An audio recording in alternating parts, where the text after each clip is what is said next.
Hello everyone and welcome to our live stream on the Thursday before the British Grand Prix at Silverstone. The British summer in its glory. Not only motor racing of course, not only Formula One, but British Open Golf coming up. We've got Wimbledon on, we've got the cricket, we've got everything happening. It all happens in this condensed period of the British summer, but it's lovely while it lasts. Over 400,000 spectators expected at Silverstone. And off the bat, let's just say that, let's hope there are no incidents with idiotic people running onto the track or doing any sort of, protest, because it is unbelievably dangerous. We've had that before at Silverstone, and I think Stuart Pringle's been speaking well about it today, and I'm pretty sure Silverstone's protected and we can hopefully get through the weekend without that. But there's been a lot of silly stuff over the last couple of weeks, so we shouldn't take anything for granted. Apologies if the lip sync is slightly out. While I was waiting for this to start, I started playing with the sync offset in the audio under advanced audio settings, and I think I've managed to tweak it the wrong way, but it's too late to do anything about it now. So apologies for that. And I was actually playing around with the widget as well, which is going to allow questions to come up on the screen, the ones that I'm talking about.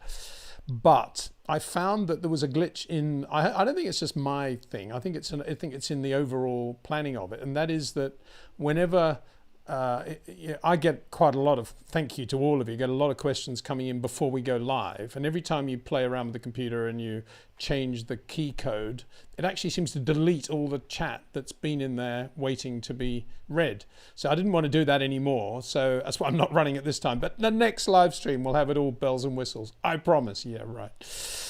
So let's get down to it. There are three, these are all questions that came in before we've just gone live. And there are three quite aggressive questions, which is good, you know. Let's keep me on my toes. This is from RMDS KDVL. Hi, Peter. Is it fitting for a 7 times world champion to suggest new rules to the FIA for his own benefit and then keep complaining about other drivers' track limits to the extent to which he did and does? What are your thoughts? Well, I think you're referring to Lewis's reported suggestion that teams are not allowed to start on next year's car until a certain date. And I think he's got to be joking. It's got to be a joke. It's got to be a wind-up. It's got to be Lewis winding up Red Bull. He can't be serious. I mean, that if he's serious, that is the most ludicrous thing I've ever heard in my life. I mean, just because one team has got it together to the point where they can win a championship by halfway through the season and then focus on next year's car, in this era of the budget cap, which everybody seemed to want. I mean, if the budget cap wasn't such an issue, Red Bull may not want to start work on next year's car so quickly. So I think I'd like to think Lewis was joking and winding people up. If he's not joking, it is an unbelievably ridiculous suggestion in my view. That's all I can do is express my opinion, but I've never heard of anything so stupid in my life. No, stupid's the wrong word. It's just a complete wind-up. It's got to be a wind-up. I mean, Lewis would only say that in jest, I'm sure.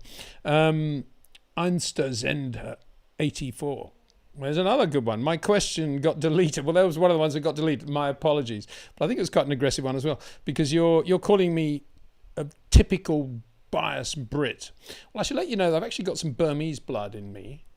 And I like to think that I'm half Australian because I grew up there. I'm also half Colombian because my wife's Colombian and we love Colombia. And I'm also half English. So I've got lots of halves in there, really, haven't I? So typically biased Brit. I think it's going a bit over the top, ready for that one. Anyway, your comment that Toto shouldn't admonish Lewis was bizarre. Toto is an 8-time championship winning boss, B-O-S-S. No driver is above their boss or team. Well, I think you're right there. I don't think they are. They are just employees, as you say. I wouldn't have called it bizarre, or maybe it is bizarre. I'm probably a bizarre person, but I think it was over the top. I think it showed a lack of respect and dignity for a driver of Lewis's stature. I don't mind Franz Tost talking to Yuki Tsunoda like that, but it does. I did find it grated that he would say that to Lewis, Sir Lewis Hamilton, 7 times world champion, because I'm not quite sure what you're saying there, but I mean, Lewis joined having won world championships, and Mercedes had won world championships before Toto joined, and they got together and they've been unbelievably successful. But a lot of other people do take credit for that success, obviously, or should take credit.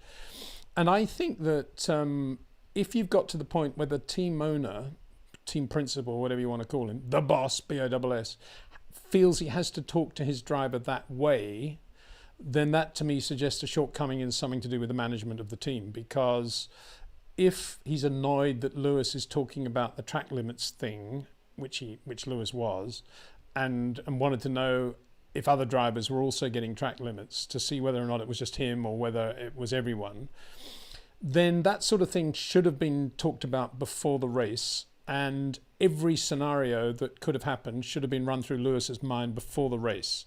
So Lewis should never have been in a position of wondering what was going on with other drivers, whether he's the only one. None of that should have been going through his mind, because they should have either said, for sure there are going to be track limits issues, we're probably not going to be that quick, we're probably going to be playing around with the handling, you're probably going to get some track limit stuff. If that happens, just stay quiet and let's get on with it.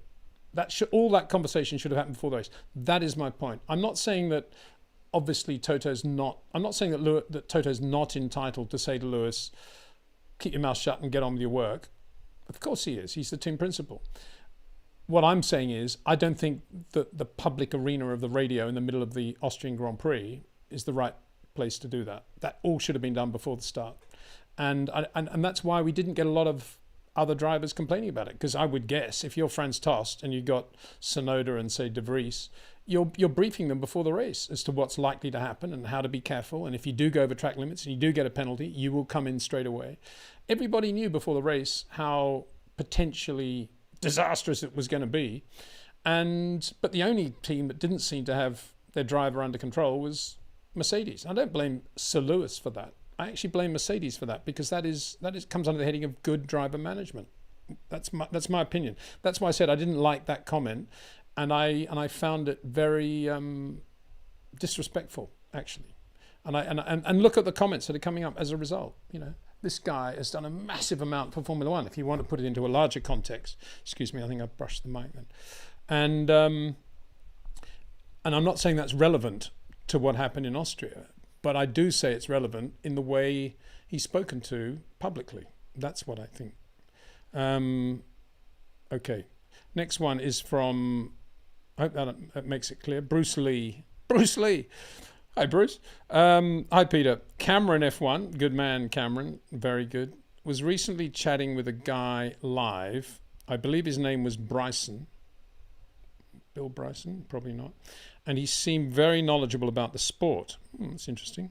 He said Max is an atrocious wheel-to-wheel racer. Your view? Seems to be a bit of a contradiction in terms there, doesn't it? Knowledgeable of the sport, Max an atrocious wheel-to-wheel racer. If he's... I can't comment on what other people say, particularly third hand, because most comments are taken out of context anyway, so I don't want to get involved in that. But what I would say is that if anybody's asked a question about Max's ability as a wheel-to-wheel racer, and they're using the back end of the 2021 season as the only bit of data that matters, then you're probably going to say he's not that good. You know, he'd rather run into another car and hope they're either going to give him room and let him past, or they're going to crash, we saw him do that 2 or 3 times. Not the only driver to have done that, I know that, but we're just talking about Max. And if you wanted to look at Max in that little microscopically small part of 2020, well, it was about half the season of 2021. It's microscopic in terms of his overall career. Then you probably would say that. But if you look at a lot of the other stuff he's done, Miami this year, good example. You'd have to say he's one of the best wheel-to-wheel racers we've ever had on the planet. So that's all I can say. And I think what we saw in Miami is pretty typical of Max Verstappen. Yep, in a very, very good car, but he was on hard tyres, which nobody else seemed to get to work. And it was full tanks, and it was some pretty tight places where he was getting past. It wasn't all on the straight in DRS.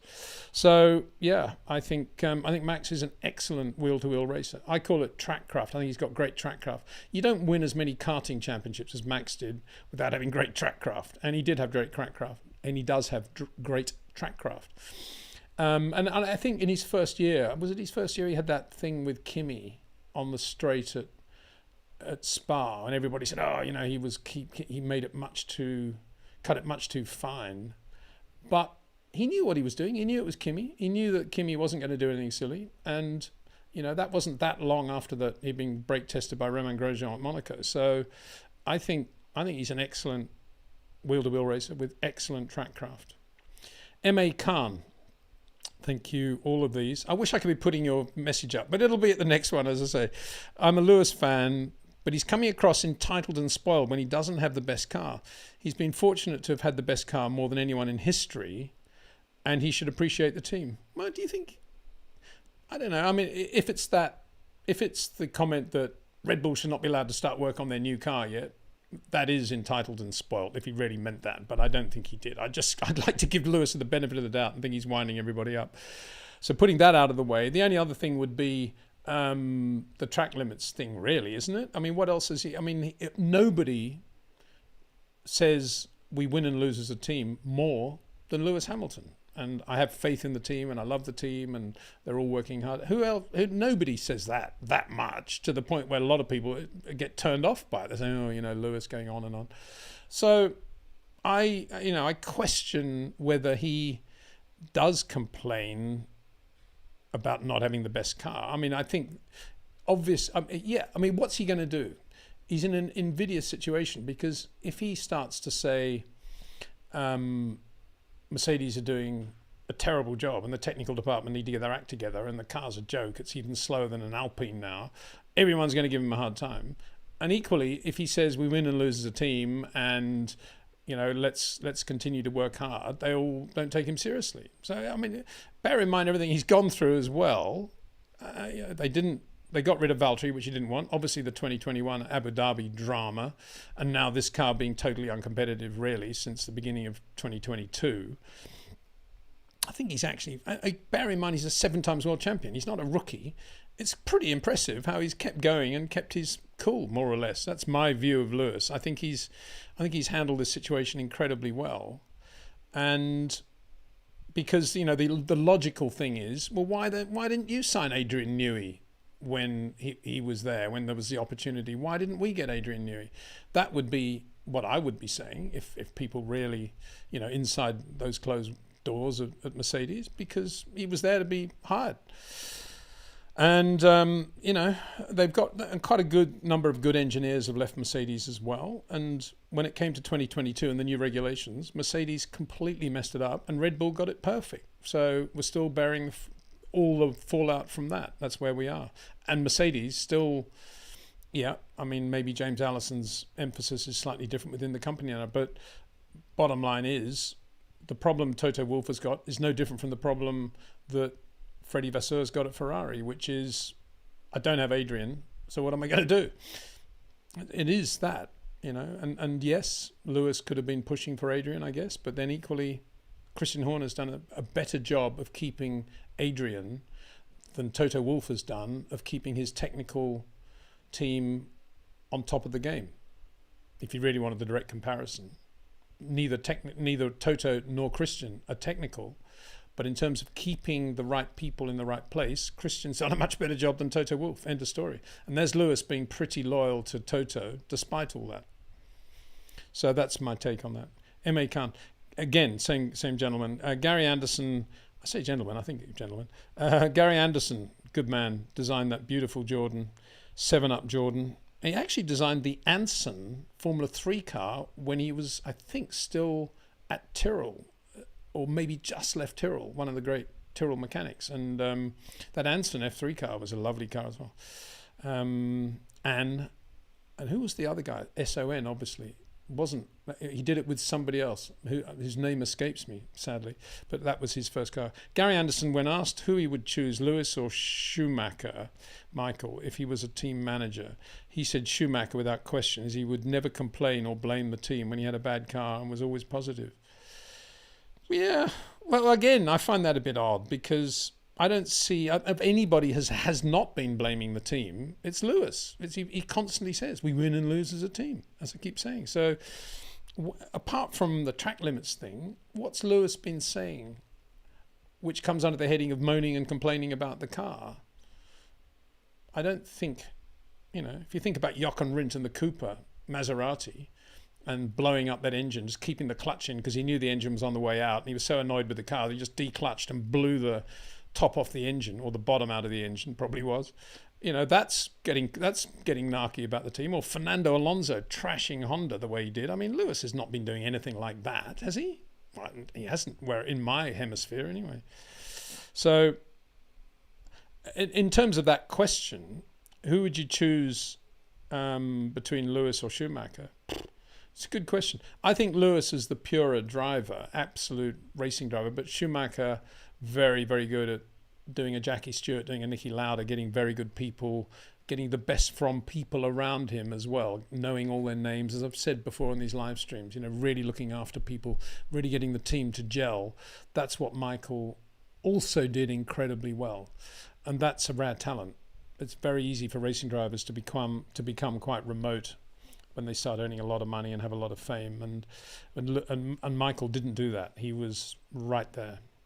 So I think, Michael at his peak, probably I would go for Michael rather than Lewis as well, because he'd be a great guy. He'd do half the job for you if you're a team manager. This is from Young Man. Hi, Young Man. Good evening, Peter. In the wake of another unfortunate accident at Spa, some have been calling for Eau Rouge to be modified. It's a historical bit of road, but it's also dangerous. Your thoughts? Thanks. Well, I'm probably going to regret this, but I've never been a Spa fan, to be honest. And that's purely because I'm born at a time when drivers were killed a lot. Not at Spa in my lifetime, because Spa didn't close down, the long Spa, before I really got into Formula One professionally. And then the new Spa came along and it wasn't quite the same. But it is obviously still has Eau Rouge, and we have had accidents there, a lot of accidents. And I'm sorry, by the time I was 30, I'd been to 15 funerals of young drivers, all of approximately my age, around my age. And I've been through that. I don't want any more. I just don't. I really would love to see no more fatalities in motorsport. And I know a lot of people think the danger is part of what we need in Formula One in order to make Formula One what it is. I'm not one of those people. I would love the danger to disappear. And I'm, as you probably know now from a lot of my videos to do with short corners, the friction circle, which I'm going to do a video on soon, and all that stuff about driving. I love the art of driving, and I never ever see bravery or danger as part of that. I never let that come into my feel for racing and for Formula One. I just think life is too precious, and I hate to see things like that. And so if the solution is to have some sort of chicane at the bottom of the hill, I would be happy about that. I'm sorry. I know a lot of people are going to say, "Oh, Peter, I'm turning off," but turn off, because that is the way I feel, and I just don't want to see any more accidents. If that helps, Cameron F1 has just put in a lovely green question with a sum of money on it. Thank you so much, Cameron. Good afternoon, sir. How does it feel to be back in Blighty? Cold day. Enjoy Silverstone. Well, I'm not actually in Silverstone at the moment, but I will be shortly, hopefully. But a couple of meetings suddenly came up at the last minute, which mean that I'm still here in very sunny Spain. And but thank you, Cameron, for that. Silverstone's always a time to bump into old friends and old people, and there were a number that I'm looking forward to seeing this weekend. Not all of whom are still even involved in motorsport, but have gone on to do other things. But it's a great meeting place, that's for sure. It's wonderful. But thank you for that. Karma in Babylon. Well, he's replying to M.A. Khan. He said Ayrton walked away from the McLaren after just one season with a non-competitive car. I think Lewis has been remarkably patient. Schumacher would rather foul his rivals than complain. Well, I think that's being a bit...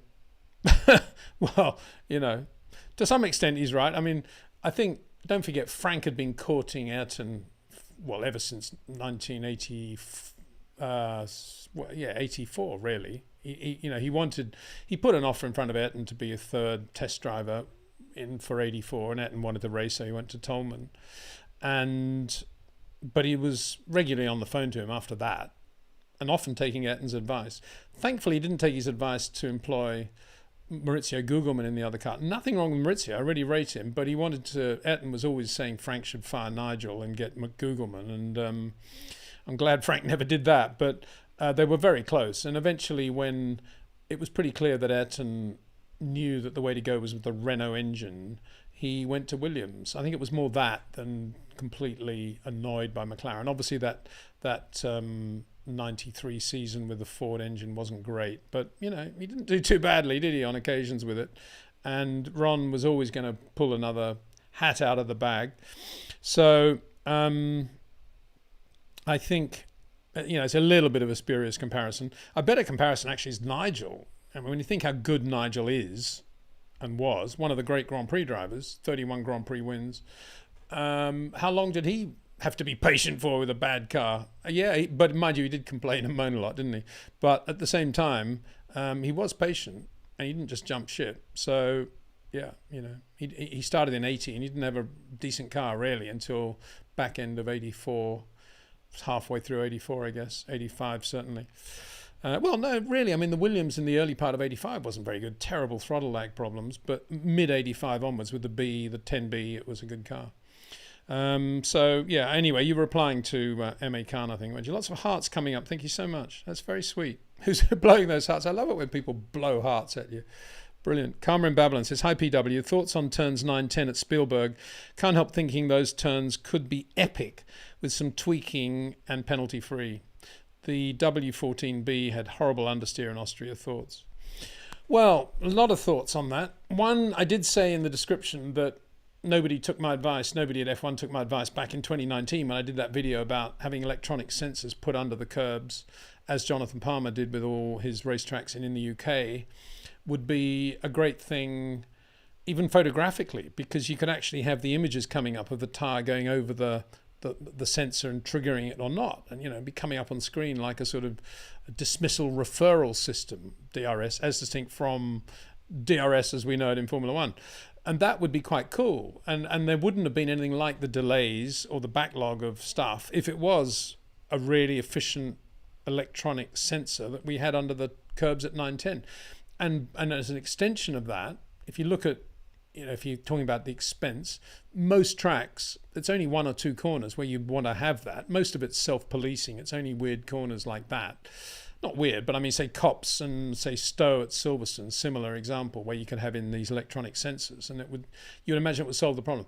I suspect the downside to the electronic sensors is that it only takes a car to go over there at the wrong angle and have a bit of a serious moment for the electronics to be all destroyed and messed up and the whole thing collapses. And then you go back to your manual policing again, and bearing in mind the cost of doing the electronic sensors, I think that's probably why they haven't done it, I would guess. But if you go back to the history of the thing, 2019, Alex Peroni has that horrendous accident at the Parabolica on the Sunday morning of the Italian Grand Prix and the GP3 race. And he goes over a sausage curb on the outside of the Parabolica, launches him in the car, he does a backward flip and lands upside down on top of the guardrail. How that guy survived, I have absolutely no idea. And he did survive and came back to race. So, that was a great thing. But for a while, it looked horrendous. And I remember talking to Michael Massey in Austin that year saying, when are you going to get rid of these sausage curbs? It's ridiculous. And he said, oh, well, we're not going to get rid of them because it's a good way of policing it. If they don't want to hit the sausage curbs, they shouldn't run wide. And that's what the drivers want. They want penalties for running wide, and they're working well. Go away, basically. So I did, Under that heading, I wasn't that surprised at what happened at Abu Dhabi 2021. Anyway, that's another story.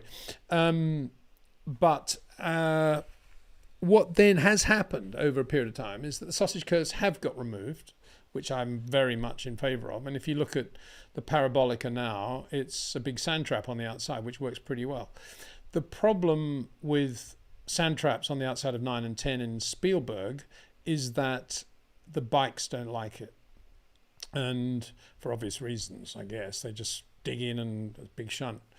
So then it comes down to Liberty having circuits on the calendar which have to be built for both bikes and Formula One, because a lot of circuits are purpose-built Formula One tracks, basically going back to the Eccleston legacy of super circuits, but also street circuits.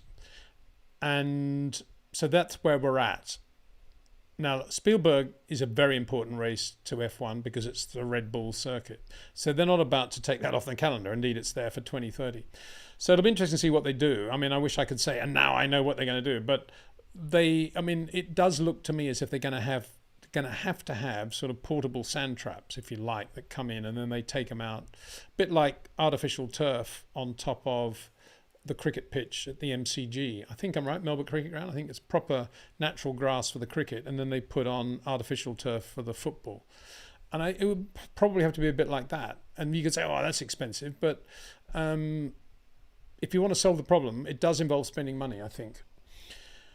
Then there's the old thing of Rob Wilson never having been beaten over a lap of Bruntingthorpe, which he defined with cones, a sort of 1 minute 50-second lap in a road car, by anyone, apart from Kimi Räikkönen, who says, I was the only guy ever to beat Rob.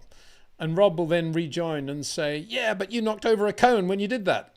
It doesn't count. The lap doesn't count. Which is Rob Wilson saying, which he would say if he's sitting next to me, well, just put a stone wall on the outside of 9 and 10 and then we got no more problems.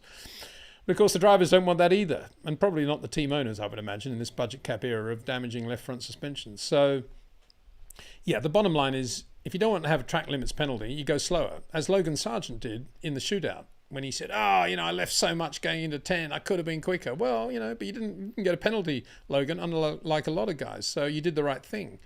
And there's no doubt that if Lewis, in that ill-handling 14B, did not want to incur any track limits penalties in 9 and 10, he would have probably been lapping, I don't know, second and a half off the pace, because it would have been much earlier breaking into 9, getting the car absolutely right, not touching any curbs on the apex that might run him wide, and then getting everything nice and steady for 10 on the braking there.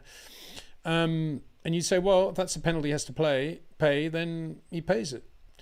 And that is the correct argument, actually, in reality. It is that. Those are the track limits. And, short of putting up an Armco barrier there, live with it.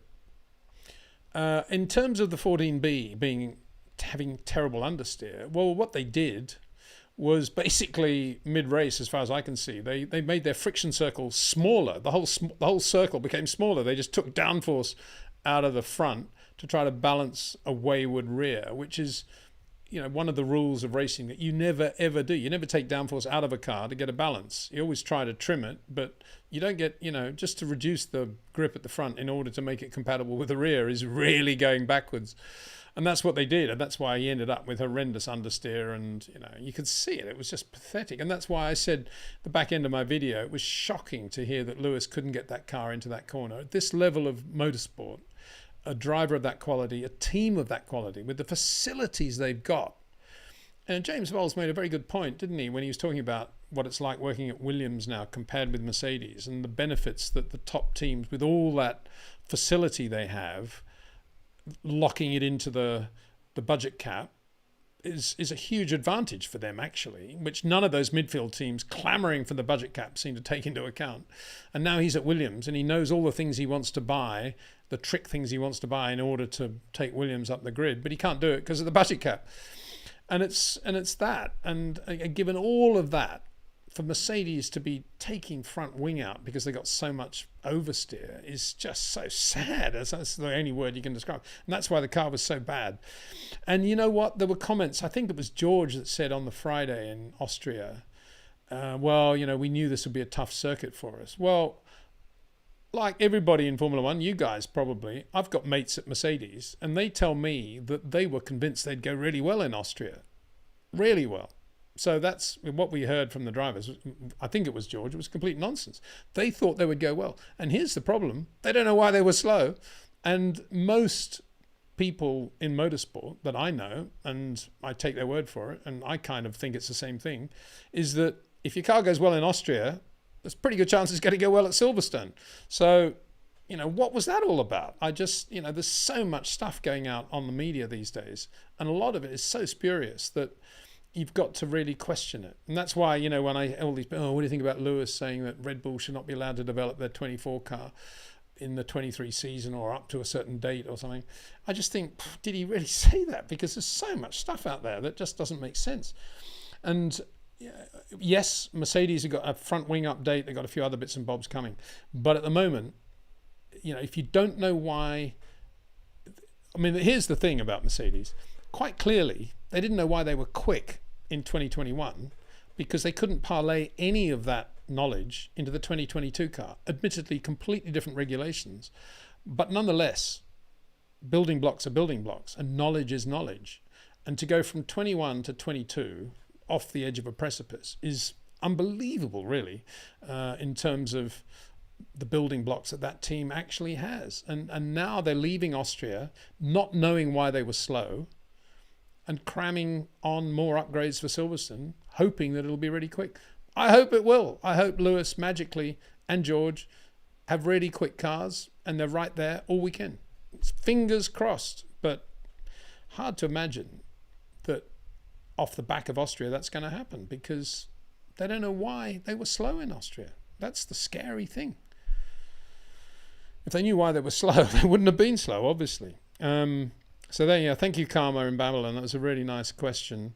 Went into a lot of things, didn't it? But it was a great question. Anthony Virtue. Hi, Peter. Thanks for answering my question on form in your previous chat. It was a great answer. Really enjoy your content. Thank you for chats, reviews, videos, etc. Well, Anthony, interestingly enough, ever since you asked that question, whenever I've been watching other sports, cricket today, the test, they say, oh, he's in good knock at the moment. Oh, and actually, it was Ricky Ponting talking about scoring a double century in his 100th innings. If you're not into cricket, don't worry. It's this great Australian cricketer who, in his 100th time he played for Australia, scored 2 scores of over 100, which is an amazing thing. And at one point he said, oh, yes, I'm pretty good knock at that stage. And I was thinking, oh, there you go. Anthony would like that. He says he was in good form. But I still think, what that means is he was actually getting the bat and pad together, or he's getting his head over the ball more on the cover drive, or he was timing the square drive really well because he was leaving it just a little bit later. Everything has a reason, and it all comes under the heading, there's no such thing as luck, in my view. So, there's a reason for everything. And if you apply that to form, it's the same thing. I think form is just an easy way of people who don't want to delve too deeply into the details saying, oh yeah, he's in good form, he's in terrible form. Lewis is in terrible form at the moment. Can't do anything. When was the last time Lewis has won a race? He's in terrible form. The reality is he may well be driving the best he's ever driven in his life. We don't know because he's in such a bad car. That's the mysteries of Formula One. Equally, Max may be in terrible form, making a massive number of mistakes, but he's still winning every Grand Prix easily. Great car. Who knows? It's interesting, Formula One, that thing. Anthony Virtue again.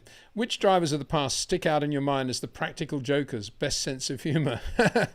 Well, I'd say Lewis Hamilton. If he's trying to persuade us that Red Bull should not be allowed to start work on next year's car because it's too much, gives them too much of an advantage. I mean, what's he going to say next? They're not allowed to do any development on this year's car because it's already too quick. I mean, that's got to be a practical joke, I think. The best practical joke that I ever knew was my mate Ross Cheever when he was racing for, and Michael Schumacher was his teammate. He actually out-qualified Michael and out-raced him as at Suzuka in Japanese 3000. And Ross was brilliant. And he used to do weird things like, on the grid, he'd tell his mechanics 5 seconds before the off to disconnect the rear bar and do weird things that they had no concept of he was about to do just to see their reaction. Anyway, one time he was testing. I got to say, he was testing. He put on one of those horrendous masks. You don't see them very often today. I suppose everybody thinks they're a bit stupid. But when, I think it was Friday the 13th came out, the movie. I mean, you could buy a Friday the 13th mask, and it was a really ugly face with just a bit of hair coming out. So he put on the mask out the back of the garage. Then he put on his balaclava. Then he put on his helmet. And then he did his 20-lap run.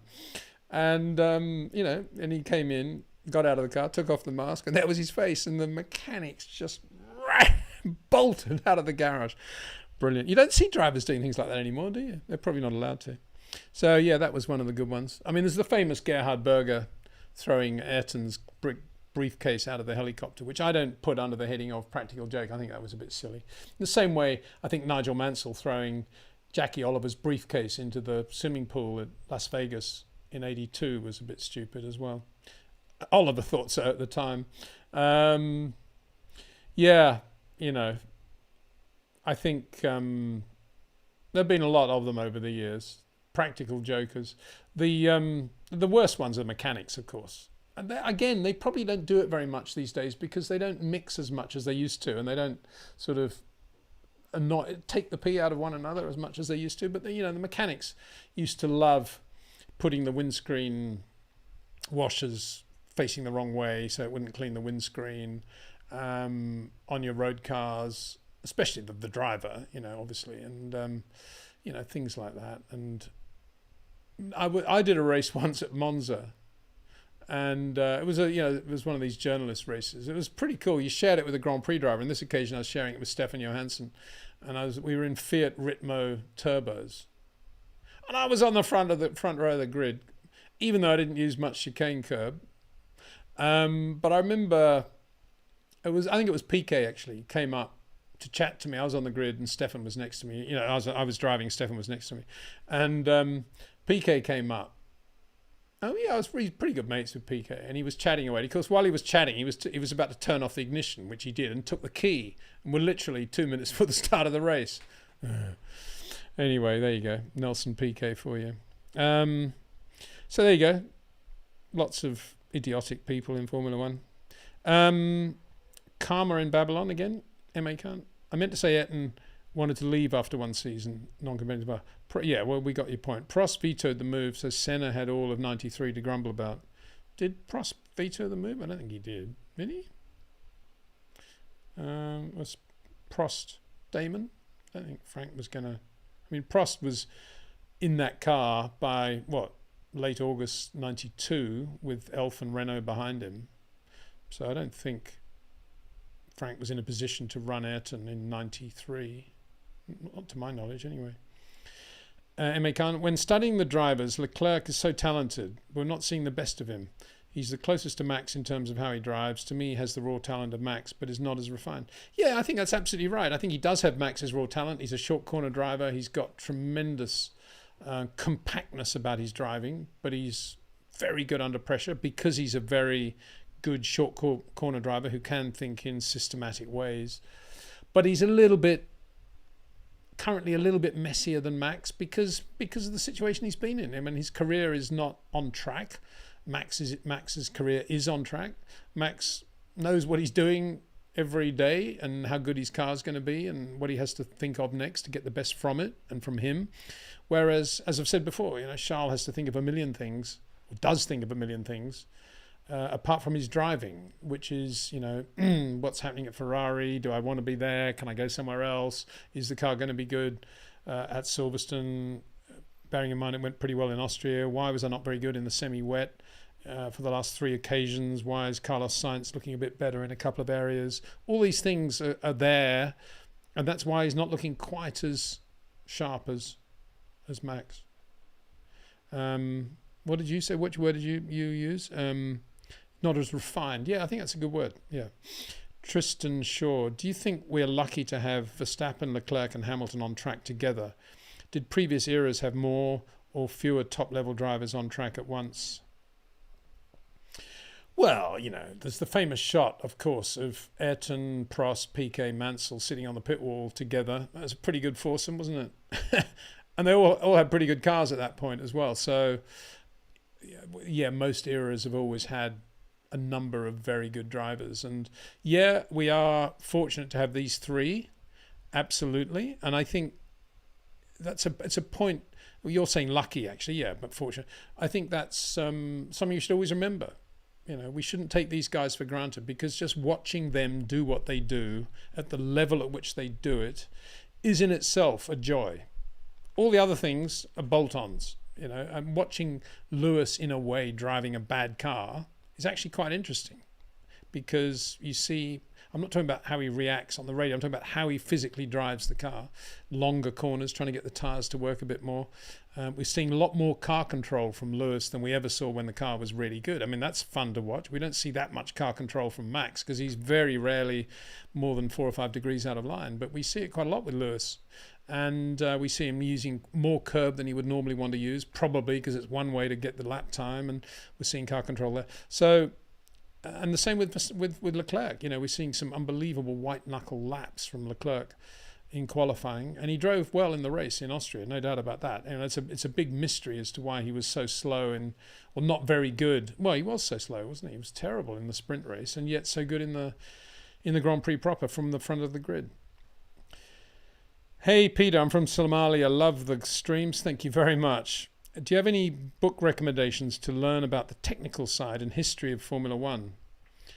got the Formula One bug currently, and I want to fall into the Formula One rabbit hole.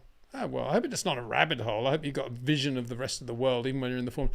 But I did mention a book called Formula One Engineering, I think it's called, that came out very recently, and it's really good. It's a state-of-the-art book. I'm just looking around in my books at the moment. I thought I put it right next to my desk here, but here we go. Formula One. I would recommend you get this. Formula One Technology. Great book. And this is right up to date. This is 2023 it's come out. So, yeah, Engineering Explained, Steve Rendell. So that was very good. I mean, Adrian Newey's done a lovely book as well, how to design a Grand Prix car, but it's how to design a racing car, I think. Every car he ever designed, he goes through it. I would recommend Adrian's book. Going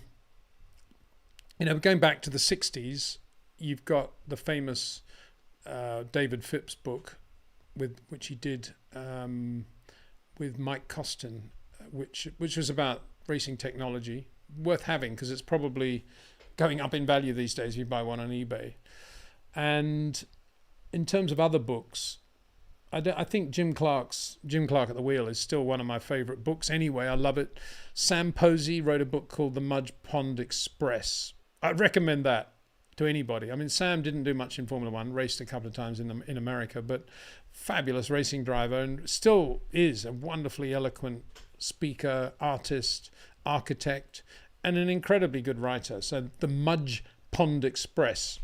I won't say any more about it. You've got to go and buy the book. So I would recommend, if you read all those, I think you'll be the most knowledgeable person in the history of Formula One. So there you go. My name is Hussein. My username is in Arabic.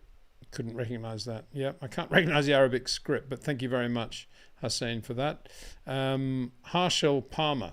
Hi, Peter. What were Daniel Ricciardo's strengths in terms of his driving style when he was at Red Bull until 2018? I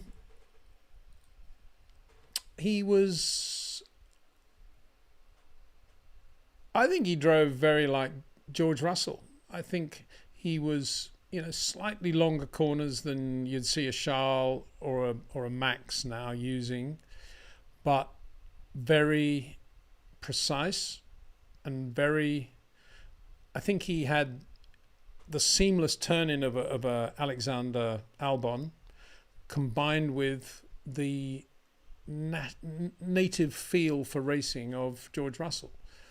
And he was really good. And he was beaten by Max's short corners and Max's consistency and Max's ability to use the ability to drive the way he does, just every time out. Whereas Daniel was a little bit more flair of, needed a situation to get himself fired up, I think. It's probably a bit of a cliche to say that, but, very good in traffic, very good on race day, a little bit like Fernando, but equally, very good. He was very good. And, I think he blew Vettel away in that last year together at Red Bull when Vettel was there, just because Vettel, they didn't have much downforce at the rear in that last year. And Daniel made that car look really good because he's got a nice touch. And had he stayed at Red Bull, it just breaks my heart to say it, but I think he would have won. I don't think he would have won a world championship. I think they all would have gone to Max, but I think he would have won at least 8 Grand Prix now, more, I think. So it's a great shame. And then, the minute you make the wrong decision for the wrong reason, i.e. leave the best team in racing, and when I say team, I mean team capable of putting together a car technically efficient, more or less every year, and to run it really well on the ground in the pit lane. That's what Red Bull do year in, year out. Sometimes they don't have the best car, but they always have a pretty good car. And he left that team to go to another team because he didn't like getting beaten by Max, and for a lot more money. And the minute you do that, it just sort of goes through your whole psyche, in my view. I say that. I think it goes through your whole psycho-spiritual organism. And that's where we see Daniel today. He's got his money. He left a great team. Now he's back there as third driver watching from the sidelines. It's very sad that he did that. I'm amazed that he did that because I thought he had more strength of character. And there were enough people at Red Bull, good people like Jonathan Wheatley, who wanted him to stay, that kept saying, don't do this, Daniel. It's crazy. You know, you're still going to win Grand Prix against Max. Yes, he is a quicker driver, but you've got qualities that he doesn't have. And those things will win you Grand Prix still. Stay with us. And he left. Great shame. Good question now, Harshal. Thank you very much. Google. Hey, Mr. Windsor, looking forward to another live stream. Should you get to answering this, given the enormous amount of questions you get, could you give me your opinion on Nick De Vries's future? Well, I can give you an opinion on Nick De Vries this year. I think he's shown signs of being very good, and his corners are relatively short, sort of Lando Norris-ish. And he hasn't looked too bad alongside Yuki, although generally speaking, Yuki you'd say is a shade quicker, which is a bit of a worry if you're Nick. And so I think he's done a half reasonable job, but I don't think he's looked like Jackie Stewart in the other BRM when Graham Hill was in the number one car, if you see what I mean. He didn't just come in and blown Yuki away, which is, if he'd done that and he was doing that, you'd be thinking, wow, this guy potentially could be a really good number two at a top team, at a Ferrari or a Mercedes or something. But that hasn't happened, so there's a question mark, I think, over his overall pace. And he's had a couple of silly things as well going on. So I don't know. I can't see him getting a drive if he loses the Red Bull AlphaTauri drive. I can't see him getting another drive anywhere other than back in Formula E, to be honest. But he might keep that.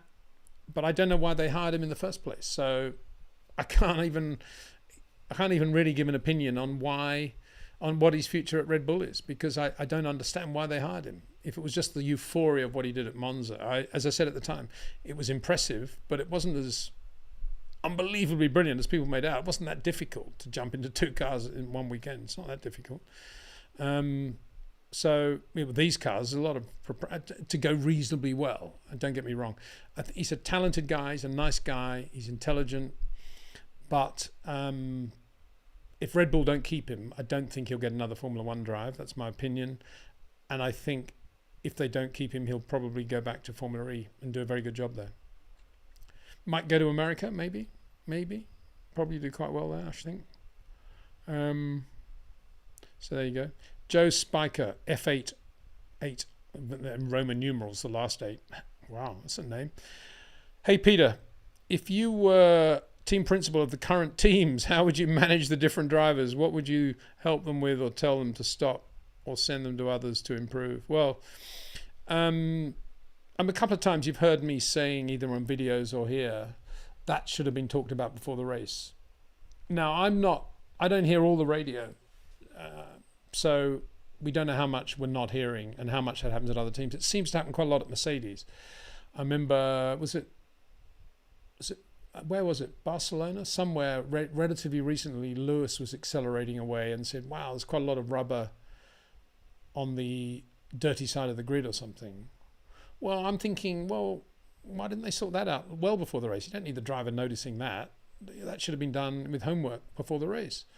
And lots of instances like that. Like for example, Lewis saying, what's going on with track limits? Who else is getting them? What's going on? Can't be just me. All that should have been talked about before the race. That should never have been allowed to happen.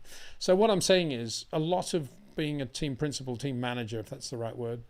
And when I was at Williams, Frank played a reasonable role. I think Patrick was more of the team principal in terms of my responsibility and who I was reporting to. But I had a reasonably free hand with Nigel and Ricardo, and my job, I always saw it as damage limitation, anticipating everything that could potentially go wrong, or that was going to annoy the drivers, or that they would not understand at any point of the race or the weekend. And I would always try to make sure everybody knew what page we were on before we got to the weekend. So that's what I would do. That's how I see that job being done. It's a damage limitation job. And every time you see damage out in public, my reaction is the TM's not doing his job, or the team principal's not doing his job. I don't see any downside at all in having my drivers do a certain number of days with Rob Wilson, only because I've never known a driver come away from that not benefiting in some way. And if you can benefit from a day with a, late 50s ex-Formula 3 driver who drinks very large cappuccini with a very old Nokia phone in a road car, that's got to be cheaper than trying to find a tenth of a second in the wind tunnel in CFD. A and B, I want my drivers always, particularly if things are going well, I want them to come back to the fundamentals and make sure that they don't get ahead of themselves and get into this ridiculous pattern that we see some drivers getting into when they do X number of days with Rob. They win a couple of races and they think, I've got it sus now. I don't need to do any more days of Rob Wilson. It was a bit of a pain anyway, because it meant flying to Luton and it meant, Rob with his smoking, and I didn't really enjoy it very much. And they don't think, but this guy has his eye on the fundamentals. And so I would insist it, and I would kick butt to make sure that they did that. And it's so easy to do. I think Carlos Sainz could have benefited enormously from days with Rob. I think Valtteri Bottas made the mistake of doing a lot of work with Rob and then not doing any more when he started to win Grand Prix. I think George Russell could benefit. I think he could go to shorter corners if he did 10 days with Rob. I think you'd see him using shorter corners for sure. And I think Lando would too. But you can't, if I rang up either of those two guys, just as I rang up Carlos Sainz at one point to say the same thing, they sort of, oh yeah, it's interesting, maybe.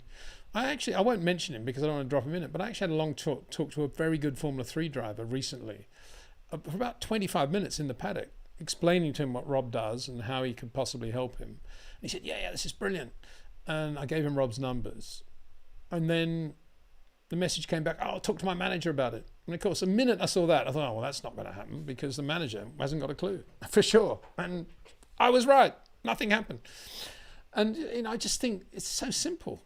Racing is not that complicated. And, racing drivers get into bad habits in the same way that golfers, footballers, tennis players all get into bad habits. And if you've got a guy with an eye for detail like Rob, you can pick up these bad habits and you can get them straight. But managers generally don't understand that. Some of the engineers do, but not all, because they're so focused on their data and how to do it. Everybody else is doing it. They do it the same way. They just assume the driver's driving perfectly all the time. And, and if people ask me about driver academies, I've got to say, I don't really rate any of them because none of them seem to use Rob Wilson on a regular basis. I think Trevor Carlin does. So I'd rate him, and I think Boyo probably does. But in terms of Red Bull, Ferrari Academy, Mercedes, well, having said that, Frederick Vesti, I've got a lot of time for Vesti. I mean, I saw him win that Formula 3 race in the wet in Austria a couple of years ago, 3 years ago, I think it was now. And I thought, wow, short corners, mega driver, who is this bloke? I'd never heard of him. So I actually rang Rob, I think. I said, Rob, have you seen this guy, Frederick Vesti? He said, oh yeah, I've just done 5 days with him. I thought, well, that's no surprise, is it? And guess what? He's continuing to do work with Rob. And when he won Monaco from the pole, he actually said in his press release afterwards, or press comments, every corner I was thinking of Rob and what he would be saying, gentle firm on the brakes, little turn, big turn on the steering, short corners, all the things, traction, all the things that Rob talks about was going through his head. Not difficult. And I don't know if I'm allowed to say it, but I can tell you this, at least one Grand Prix driver does do a lot of work with Rob, and he does very well. I won't say his name because he got upset last time. His father got upset last time, so I won't do it again. But he does a lot of work with Rob. And as recently as last week, some bloke in Rob's Ford blew the clutch or something. And they didn't have a car. So Boyo bailed them out with a Mazda MX-5, which he bought. Actually bought a Mazda MX-5 so this Formula 1 driver could do the day with Rob. And then he sold the car and made a bit of money on it straight away, as Boyo would. And there they were going around, I don't know, where it was, Bedford, I think, in this open MX-5. Brilliant. But I'm not allowed to say who it is, so I won't tell you. Another very nice question's coming in a lovely orange colour. Thank you. And the name of this gentleman is Helmut Marko's Natural Charm. That's his name. Brilliant. Peter, greetings from Medellin. Yeah, there we go. I knew it would be my friend Osman. Is the cost cap destroying true competition? Do you now feel different about Abu Dhabi 2021? 2 questions there, but Very nice questions. So I'm going to answer them both, Osman. Thank you very much. I love the way you have different names. Last time I think it was Pierre Gasly's tennis balls, wasn't it? Something like that.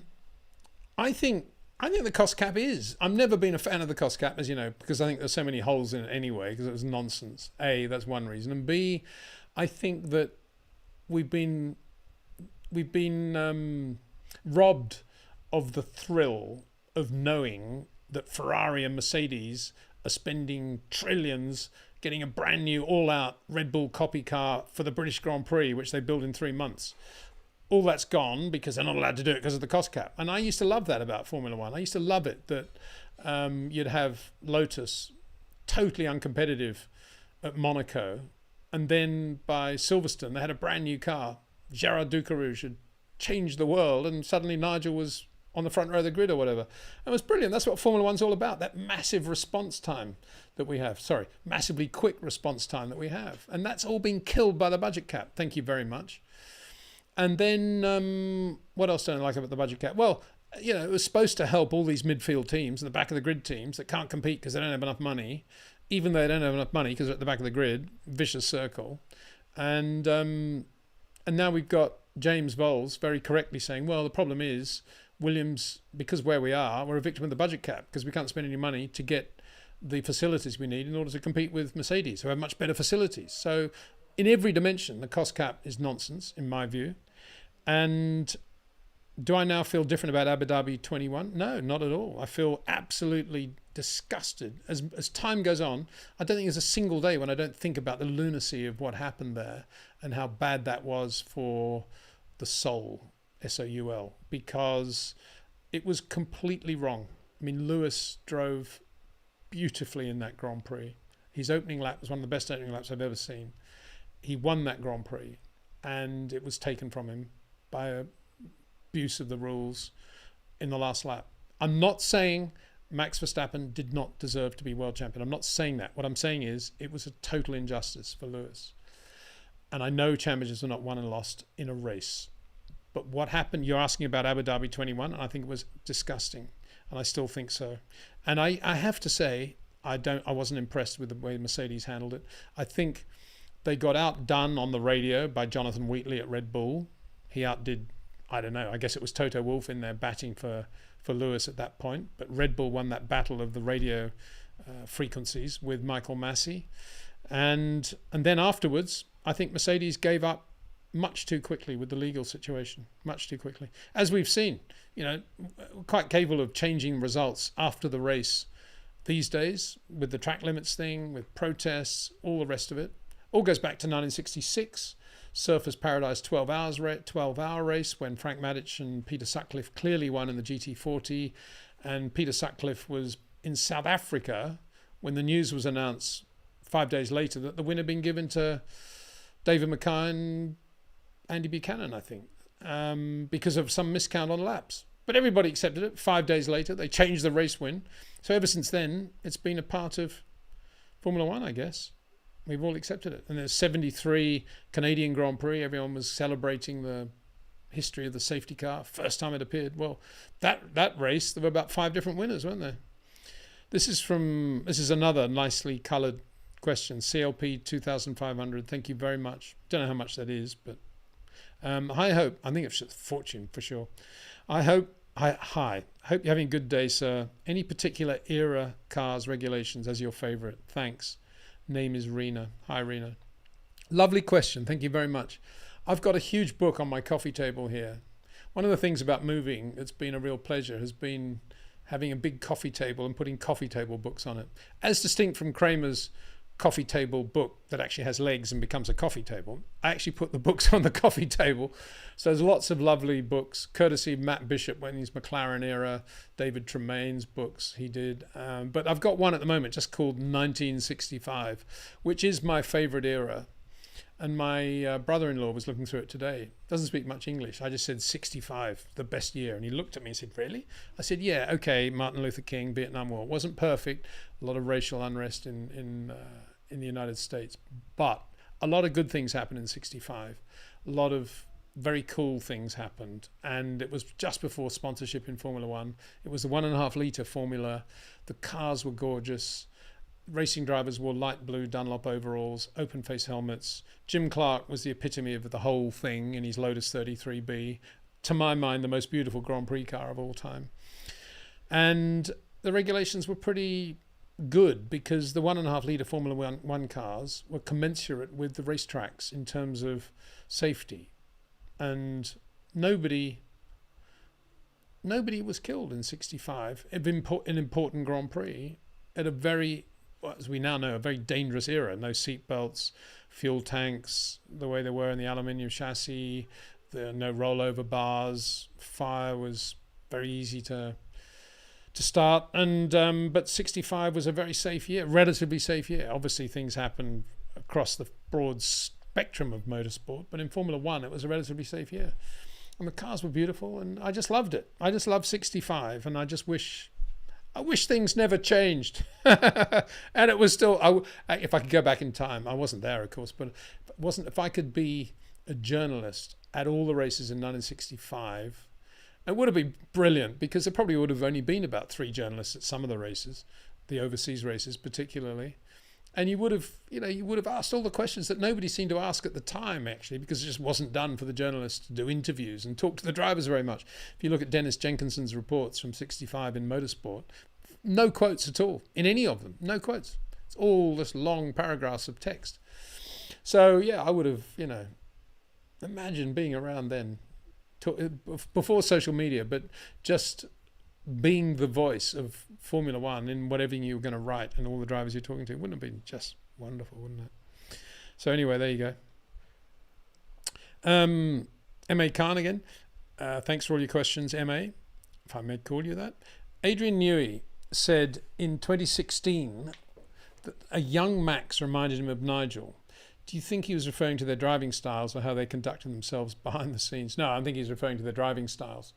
Engineers of the ilk of Adrian and Patrick tend not to think too much about personalities and how they are. They may not like them, or they may like them a lot, but they will always look at a driver in terms of what he does with the car and how quick he is and how he looks after the car. And I think that's the comparison. Yeah, I think Max and Nigel have a massive amount in common. Short corners, very nice touch, very competitive, brave, not in the sense of being a racing driver brave on the limit, brave in the sense of against all odds, quite capable of doing it, and not being afraid, even as a rookie, to get out there and show how good you are. Being slightly precocious, I suppose, and I guess, I mean, they both were, and they both had that in spades. So I think they're very similar drivers, and which must be a nice thing for Christian Horner, because I know how much he rates Nigel. So yeah, very similar, and I think Adrian would have noticed that in the way Max got the speed out of the car with his short corners without abusing the car and using a lot of curb and all the other things that a lot of other drivers do when they're going really quickly, and making a lot of mistakes either. Not many mistakes, any more than Nigel used to make a lot of mistakes driving the car. Made mistakes out of it probably, but not more mistakes than he should have out of it, but in the car, not a lot of mistakes from Nigel. Alessandra Darango. Hello, Alessandra. Hi, Peter. Which Charles Leclerc do you expect to see? Hello. It looks like we got some sort of glitch on the internet then. I'm on a hard wire, so hopefully it's all right. Looks as if it's okay. Sorry about that. Alessandra Durango. Hi, Peter. Which Charles Leclerc do you expect to see at Silverstone? Maybe he's underperforming. It's more due to wrong setup choices than to driving mistakes, but that shouldn't happen anyway. Well, you say that, but I think, in the same way we've seen Perez struggle when temperatures are bad, cold and semi-wet, he can't really, and he's trying to go as quickly as Max. That's the point. If he had a slower driver in the other car, he wouldn't have been making the mistakes he was making in the wet qualifying or the cold qualifying we've seen, particularly Melbourne. But because he's got to push it, he's always in trouble under brakes. And at the moment, Leclerc's look pretty bad when the temperatures are not being good and it's semi-wet. So he'll be thinking, I hope it doesn't rain.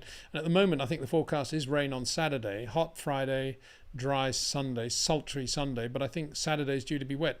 So if you're Charles Leclerc, you're thinking, I need to make sure I'm quick in the wet, and I need to work out what's going on there. To my mind, he's trying too hard in the wet, and he needs to let the car float more with no brakes and throttle mid-corner, and let the car settle. He's not. He doesn't seem to be doing that particularly well at the moment, and I think he's not. When he doesn't have tire temperature, he's trying to get the temperature the wrong way by being hard on the car rather than just extending the corner going in and making it a longer corner. So he's having to work the tires a bit harder. So I think that's what he needs to do. Be interested to see how he does go in the wet on Saturday. Another nice green coloured question coming in now for 100. Can't work out what currency that is. I think it's probably Dubai. And anyway, the question is from Sujith saying, the Dubai Autodrome is very good contender for a Bernie super circuit. Isn't it strange that Formula One's not been there? Your thoughts? It is a good question. It is a good point. My thoughts are that the Abu Dhabi deal prevents Formula One running at Dubai. I suspect that's what it is. They're paid not to go to Dubai, I think. I may be wrong. It's only my opinion because there isn't any other reason. And we're going to Qatar, aren't we, in 24? So I think it's probably that. It's a bit too close, and they think it might detract from Abu Dhabi. I'm only guessing, but thank you very much. Good question. And now we have another one, I think, or is this the same one we've had? Okay, there's another one from Helmut. This is again from Osman. Thank you, Osman. Helmut Marko's natural charm. Peter, what do you make of the Fernando Max bromance? Is it born from a shared resentment of Lewis? What do you think about Lawrence Stroll is thinking about with Fernando's future? No, I don't think it's a resentment of Lewis. No, I don't think it's that. Because I think Lewis's relationship with Fernando now is not bad. It's not brilliant, but it's respectful and it's okay. I think it's more that Max and Fernando are out there in your face karters and they just love karting. And I think they share that. I know Lewis is karting as well. I know Charles is and Carlos, but those two have been out there really. Particularly Fernando, obviously, with all his schools and academies, and I suspect Max is probably, wants to do all that and be as much as extensive as Fernando. It's probably karting related, I would imagine. I would guess it's that. So, and I think also, if one in general seems to have rediscovered Fernando. They sort of all forgot about him when he left and he did Indy and then he was in a bad McLaren and all the rest of it, and trashing Honda and now he's there in the green room. They have a laugh and that's when they talk really. They probably don't talk that much in the paddock or any other time, but they see one another quite often, don't they? Fernando going pretty well as he is. So I think it's that. I don't think it's let's gang up on Lewis. I don't think it's that. I think Lewis is very laid back, and I think Lewis is I'm sure Max doesn't. If Max takes Lewis seriously when he says Red Bull shouldn't be allowed to develop their 24 car, then I can see Max thinking Lewis is a bit of a whatever. But if put that to one side and assuming that was a wind up, I suspect Max quite enjoys being in the green room with Lewis and chatting to him and sort of seeing how he works. And the same, I'm not sure Lewis feels the same way about Max because he's Lewis, but Max would for sure think, Lewis is sweating quite a lot now. That's good. I'm not sweating. He would use Lewis as a bit of a yardstick, I think, in that respect. Doesn't really answer the question, but I think I don't think it's that. I don't think it's. I think the bromance is karting, and I don't think there's anti-Lewis stuff there to that extent, where they would gang up, expect. So going back to Alessandra's question with Charles, which one do I think Charles? I think we saw Austrian Grand Prix Sunday Charles arriving at Silverstone and going into Friday, but let's hope we don't see Austrian sprint race Saturday Charles getting up out of bed on Saturday morning. Bit of a worry, isn't it? Elliot Davidson. Hi, Peter. On a podcast, Hecky. Just completely lost the... Here we go.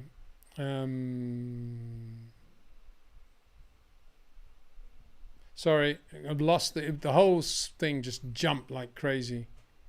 All the chat, that is.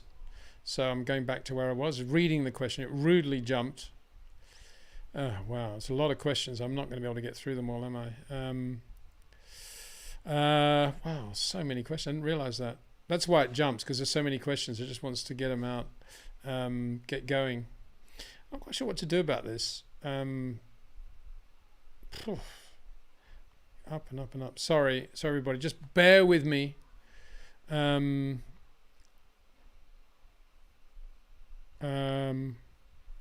Lots about Christian Horner, Adrian Newey. Well, some really good stuff here.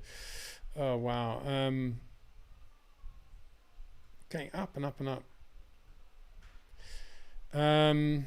This is ridiculous. I shouldn't be keeping the live stream not streaming at the moment. I mean, it's doing the both, but I'm not talking, which is stupid. But I'm just trying to get to where I was. I still haven't got it up there. It hasn't even come back to where I was. Sorry about that. I was just about to go through a nice question. Anyway, it's come through. The next question is from Wonton. Then Almology. Max will break every single record, and like Senna versus Prost, only Lewis fans will ever care. Yeah, but one thing that's interesting, as mentioned to me the other day, was that you guys can go and check all this, but if Red Bull are running only one car, I think Max would still be leading the Constructors' Championship by 40 points or something. You guys check it. I haven't looked at it. Oh, no, it's pretty funny, isn't it? All this stuff about, they need a really good driver in the other car for the Constructors' Championship. Yeah, right. Put me in the other car, it'd still be leading the championship. What does Leclerc, this is Meep, what does Leclerc need to do to achieve Max's level? Well, he needs to be in a Red Bull RB19 with Adrian Newey fussing around him all day. Short of that, it's not going to be easy. If he's at Ferrari, I don't know what he needs. He needs a car as quick as a Red Bull and no politics. Impossible. And that's it. So that's it. It's not going to happen. He's not going to achieve Max's level, in my opinion, because he's got too much other stuff going on in his brain to focus on being as good as Max is right now. Stephen, hey, Peter, early apex doesn't always lead to a diagonally V-shaped line on exit, especially in short corners. Shallower arcs and shorter distances needs demonstration for better lap times. Really? Early apex doesn't always lead to a diagonal V-shaped line. No, that's why I've made a point of saying in my videos, maybe I didn't make the point well enough, but I did make the point that Max has to do two things in his transition zone. That's why I call it a transition zone and not a rotation zone. I say the rotation zone is in the transition zone. It's the first thing he has to do is rotate the car. But then he has to give it the right amount of steering to have the diagonal exit. It's two things, diagonal exit. It's two things. That's why it's a transition zone in total. And that's what is the exit is all about. So Max hasn't perfected it, but he's found a way of solving the problem that the friction circle highlights, which is how do you brake and corner at the same time. And Max's solution is to keep the car as straight as possible and to do all the cornering in a condensed transition zone, and then once he's done that, to make sure he's got the right amount of steering on the car to give him the diagonal exit that he needs. And then thus he shortens the corner and extends both straights. That's what he does. So I think hopefully that explains it. I mean, because I never said that an early apex gives you the right diagonal for exit. I never said that. I always said it was a two-part thing. Okay. Let's see. Alpha 007 org says, I just started reading Newey's book. I'm on page 77. Well, that's good to know. It looks like to me that the internet connection's a bit sketchy at the moment. Looks it's going a bit edgy, but I may be wrong. I hope not. The Piranha Club, like you. Okay, so we get on that one. Stephen Greensit Black.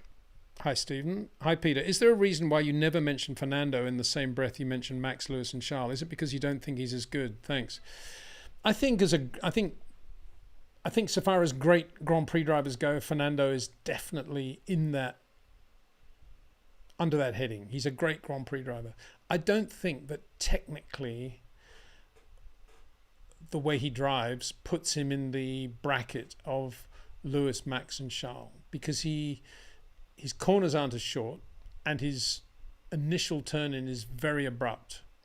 He makes up for all of that with sublime, matchless hand and footwork leading up to his apex, and always has the car pretty much flat on the road and looking really nice by mid-corner. But I think that's why you saw Lewis pretty much on top of him in terms of one lap pace in the first year at McLaren. I think that's why he sometimes has bobbled in qualifying, even in the Aston Martin, because he does rely on his braking having to be perfect, because he has to brake as late as possible and come out of the brakes at exactly the right moment that he's going to move the steering and not overjolt the car. And that's too much to ask. And that's why he makes quite a lot of errors under braking at that initial point, because he'll lock an inside front, the back end will jink a little bit. He's not doing what Max and Lewis and Charles do, which is give himself this lovely margin for error that comes with extending the straight and keeping the car nice and flat. And the reason Max is able to be so consistent, and Charles and Lewis, relatively speaking, obviously Charles got problems in the wet at the moment, Lewis is not in a great car, but relatively speaking, is because they have this bigger sweet spot around which they're operating, because all the critical areas they're building in this sweet spot, which Fernando doesn't. He's a race driver and he loves being out there on the edge, on the limit. If anybody's going to be on the outside at the first corner of any Grand Prix, given a choice, it'll be Fernando Alonso. And he's that sort of driver, and that's why I don't include him in that bracket. When I always say Lewis, Max, Charles, I never put Fernando in there for that reason.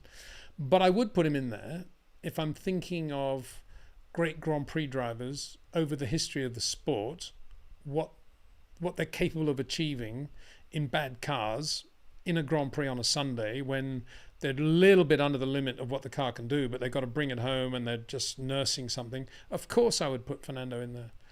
And that's the driver he's always been and always will be. He's never changed from day one, from the Minardi days.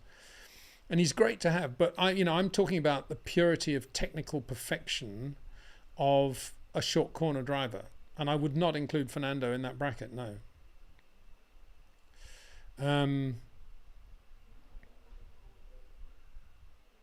So there's a lot of stuff going on against Wonton, who's now got a face with tears coming out. Arif, imagine the book that Newey would write once he's retired from Formula One. That's going to be a hell of a sequel. Well, yeah, how he did it in 2022, how they did that car. Probably a lot of his aerodynamic secrets would still be relevant at that point when he retires, so he probably won't give away any of those secrets. What about Kimi's book? Has Kimi done a book? I can't imagine he has. Why would he want to do a book?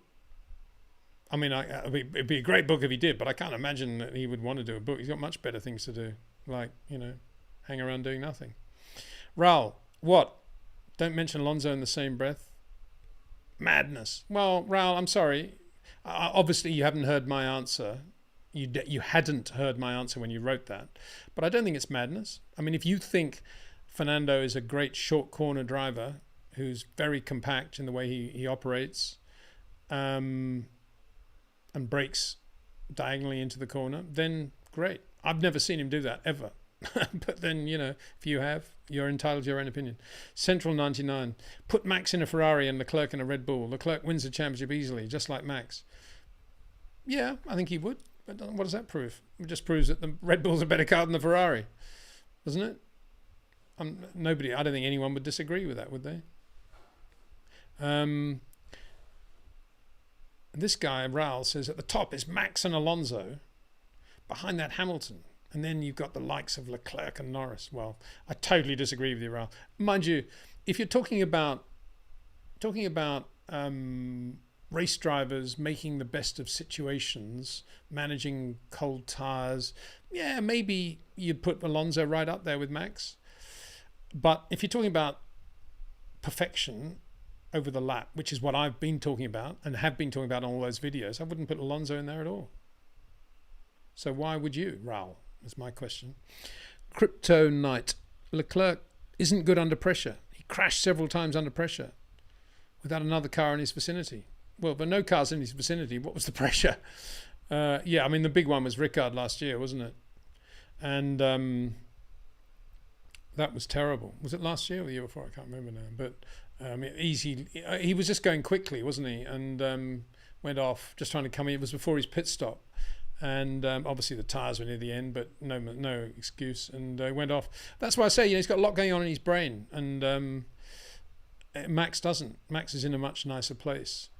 As I said several times, there's nothing a racing driver wants more than to know when he wakes up on a Monday morning that he's driving for a great racing team and everything's peace with the world. And all he has to do is focus on himself and his driving. Very few people in motor racing can say that and feel that way. But I think Max is one of them. I'm not saying he doesn't deserve that. Of course he does. He's earned that position and he's enjoying it and making the most of it.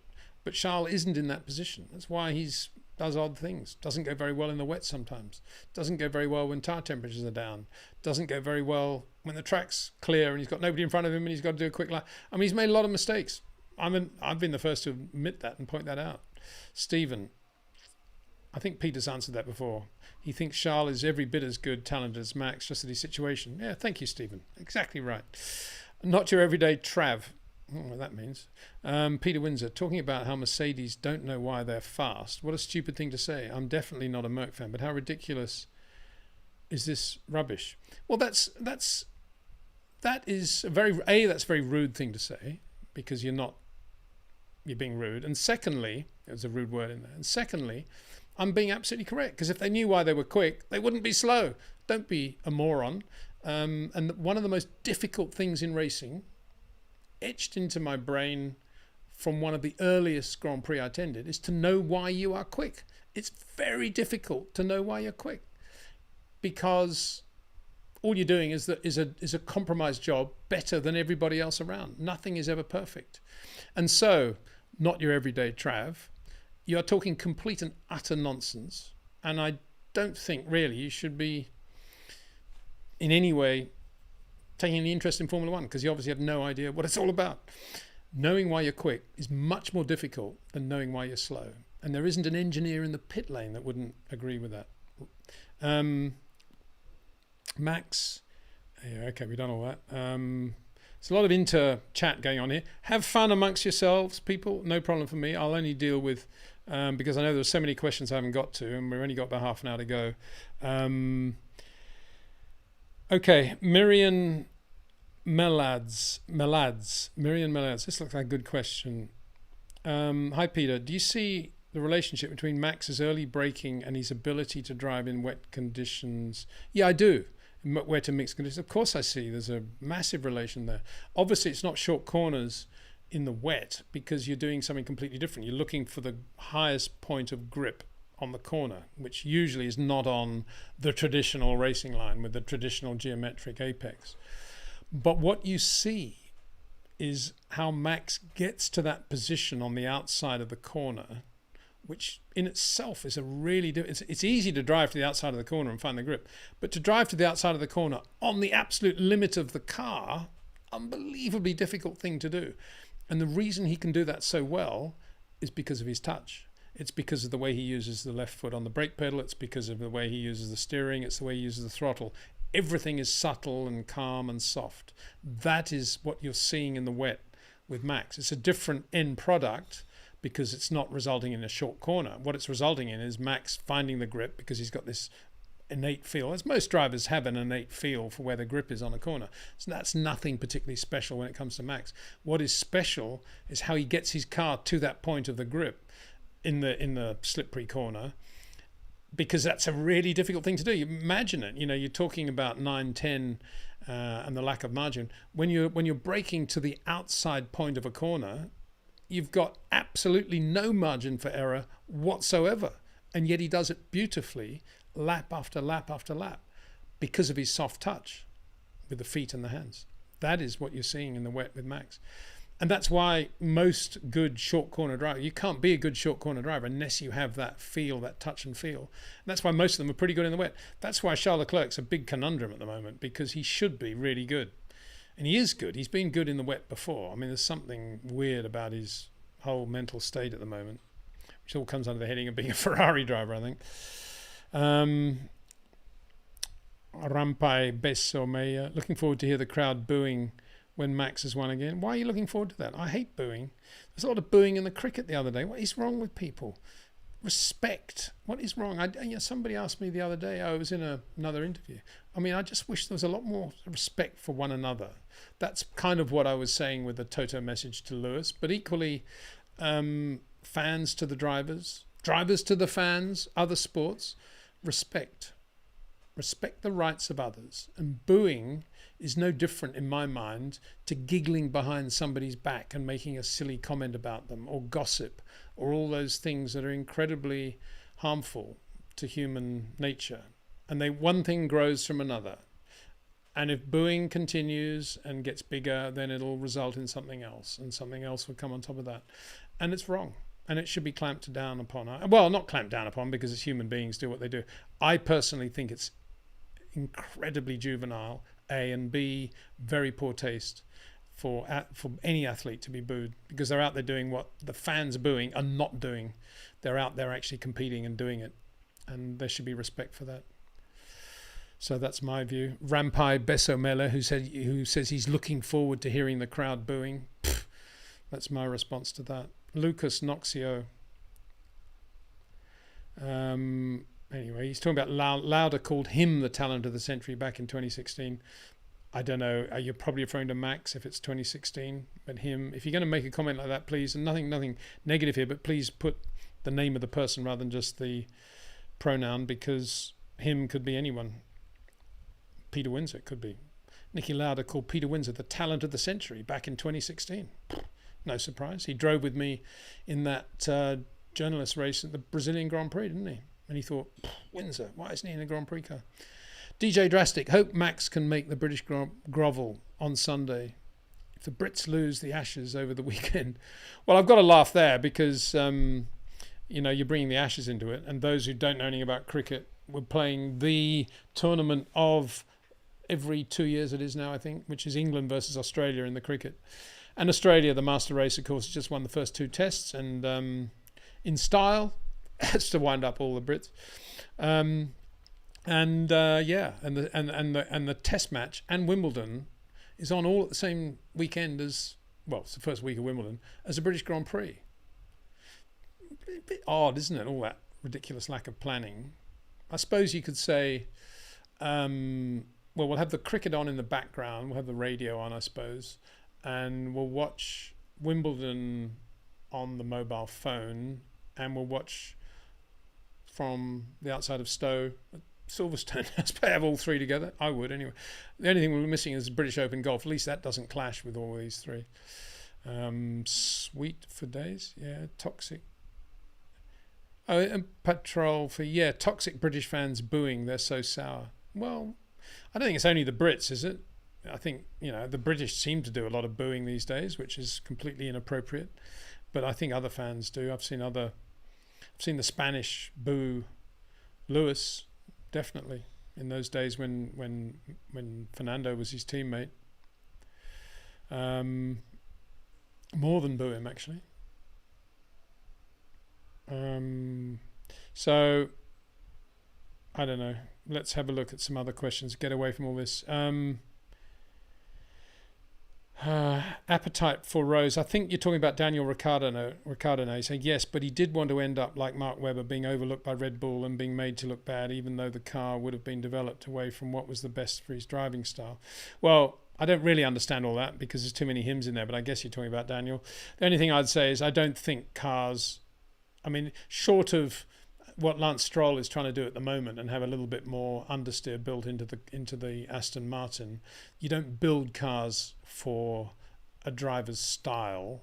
You can set them up with, as I've said understeer a little bit more than Fernando would want to have. That's about as much as you can do, and all that's adjustable. So it's not a question of leaving a team because the car's been built for the other driver. And that, I don't ever remember that happening anywhere, ever in the history of the sport.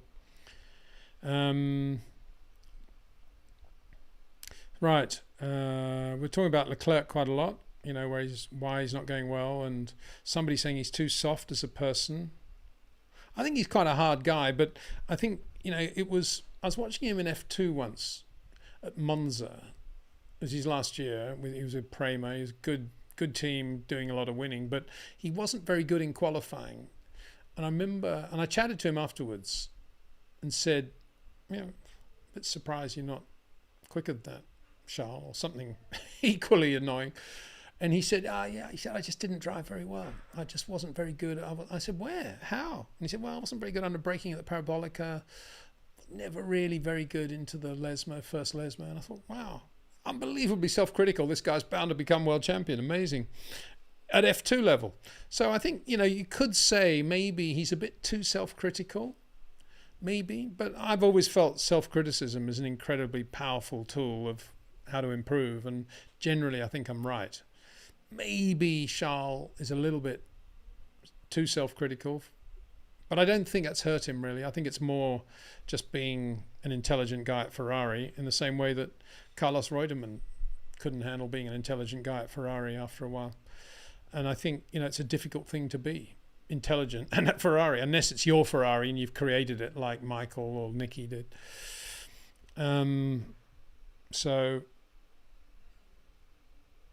We're leading on for that. MSD Dutch. Also, I was wondering why some drivers prefer to have understeer and some oversteer. You can see that Checo struggles with the Red Bull, and you can see Daniel struggling with the Renault and McLaren. Yeah, I think Daniel quite liked, a bit like Fernando. I think he knows that he can deal with the back end, and so therefore, give him a nice pointy car. He's going to get the car into the corner, and he can, whatever's going to happen at the back, he can handle it. I think that was Daniel's swagger, and I think Fernando has that swagger. And I think Checo kind of is different because he doesn't like the oversteer swagger, but he loves feeling the rear because he's so good with traction application. But then you get drivers who don't particularly like that oversteer. Jenson Button, good example. But so give Jenson a very good car with a high level of grip, but slight understeer. There's your nirvana. And I think that's what quite a lot of drivers want and can be very quick in. I think Max can be quick in anything, to be honest. I think he can create the understeer if he needs it. He can create the oversteer. And I think Lewis and Charles can, generally speaking. Again, Lewis and Charles in slightly different places at the moment, but I think Max can. And that's the problem. That's the frustration for Sergio Perez, because he's always behind the 8 ball working out what Max is doing, and Max is usually responding to what the car's doing, but Perez is adjusting the car to try to get around, and that's what you're seeing. And if you're a driver that can live with flick oversteer and understeer, you're Max Verstappen basically right now. Not that the Red Bull RB19 has much flick oversteer or understeer these days, but I think Perez's problem is that he still probably doesn't understand short corners and what Max actually does and why he's been doing that for so long. And it's in his body, muscle memory, the short corner way of driving, and it's not in Perez's muscle memory. And so Perez constantly is trying to adjust the car to do what he sees Max doing, and so he gets a bit tangled up. Jojo Eater. Spa doesn't need to be changed in Eau Rouge. They just have to put back travel grappy, especially at the exit on the right hand side. It will stop cars from bouncing back on track. Well, maybe, but I think maybe, but isn't the problem at the top there on the right that there is actually very little room, regardless of what you have there, whether it's gravel or tarmac or anything, artificial grass, whatever you have, you're not going to be far away from hitting a wall. That's my understanding, and it's the lack of space there that's the issue. And why would anybody not want to have a chicane before Eau Rouge? The reason people don't want that is because they all think, wow, Eau Rouge is one of the great corners and it's one of the great demanding parts of Grand Prix racing, and if we give into that, we're losing the essence of Formula One. Well, I'm sorry, Eau Rouge is flat in the dry. It's not a corner. Dangerous aspects to it, the blind element, and then nowhere to go if you do go off. And that's not Grand Prix racing for me. A corner that I would hate to see a chicane in front of are the S's at Suzuka, or Denia at Suzuka, or 130R. I don't really care because it's not a corner either, it's flat. But or 1A, 1B into Suzuka. Put a chicane there and it would absolutely emasculate the circuit. I'd never watch a race there again. But a chicane before Eau Rouge, what are you doing? You're just putting a chicane before an S-bend that's got undulation and is flat out anyway. I don't understand that argument. It's not a demanding corner. It is a ridiculously dangerous part of the straight. And let's not forget that Mike O'Brien was killed. I think it was Mike O'Brien. No, it wasn't Mike O'Brien. It was, sorry to Mike. It was, who was it?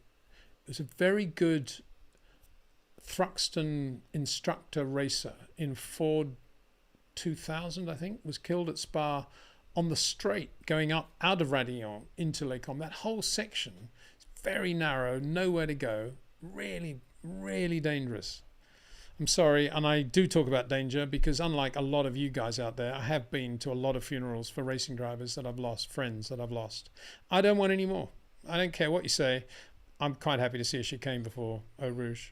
And I hope they do it, because I hope they do it, because and this accident in which we lost this poor chap was a late race restart after safety car, cold tires, 1 lap blitz. You know, everybody, young kids, all trying to go through flat, and that's exactly what happened with Antoine Hubert. You know, they were, I think it was Jean Alesi's son was.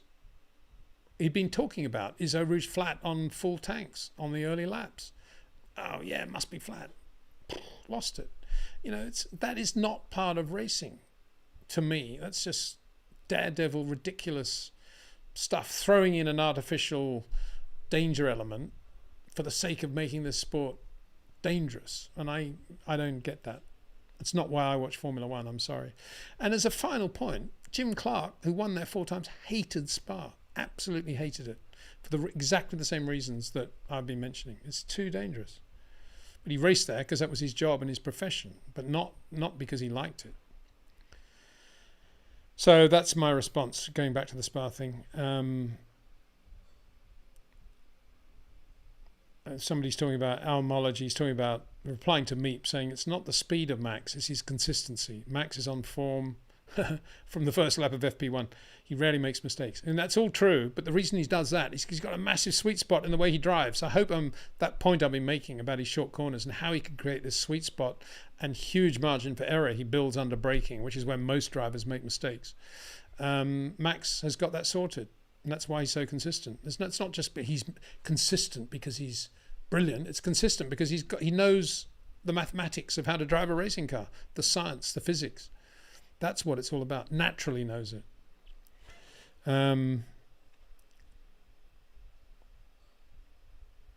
Okay. I don't know. Some very odd comments coming up. I was actually saying to somebody else the other day, I was amazed how nice the comments were in general. And I was expecting, I was expecting nice comments because most people are very nice. But there have been 1 or 2 rather dubious ones in this one, so I'm a bit annoyed by that.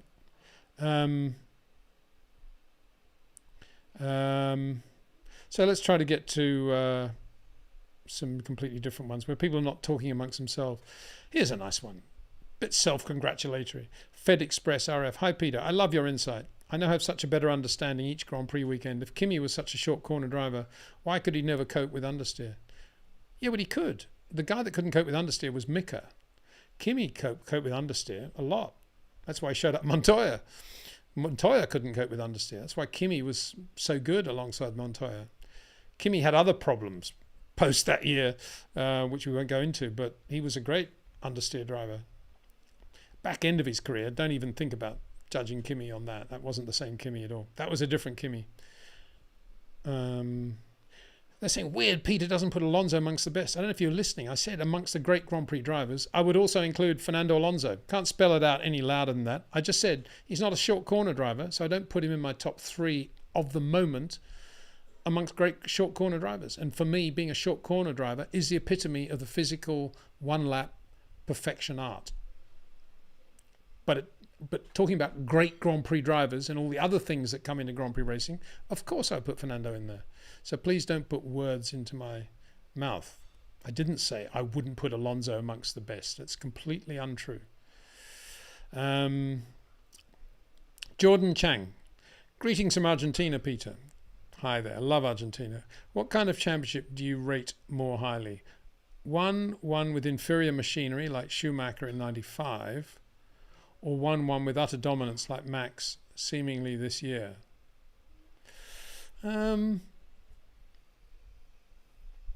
I don't know. Can I say that I defer to the Dennis Jenkinson philosophy that points in the championship system ruin Grand Prix racing? Sterling Moss always said that as well. I mean, in answering that question, I've got to talk about Sterling Moss. He never won a championship. So what can I say? Was Keke Rosberg a worthy world champion in 1982? If I think about 82, I don't really think about Keke. I think about Gilles, and I suppose I think about Pironi, but I think mainly about Gilles and the championship lost. Jim Clark should have been world champion, really, if barring silly mechanical failures like bolts coming undone when he was leading Grand Prix easily. He should have won world championships 62, 64 and 67. So, Schumacher 95, he was on the back end of that whole incredible Bridgestone era. So I wouldn't say, massively inferior machine, not in the way that Sterling Moss's Lotus 21 was inferior to a shark-nosed Ferrari at the Nürburgring in 61. Or indeed Jim Clark's 2-litre Lotus was inferior to a 3-litre Brabham Repco at Zandvoort in 66. So it's rare to see a driver in a completely inferior car win a world championship. The last really good example of that would be Rosberg in 82, winning, in the turbo era, winning with a Williams Cosworth DFV, but only because the 2 Ferraris were out of it. I don't know. I can't really answer your question because I suppose I love to see a world championship won by the right driver in the right car in a completely dominant way. So I loved Jim Clark's championship win in 63.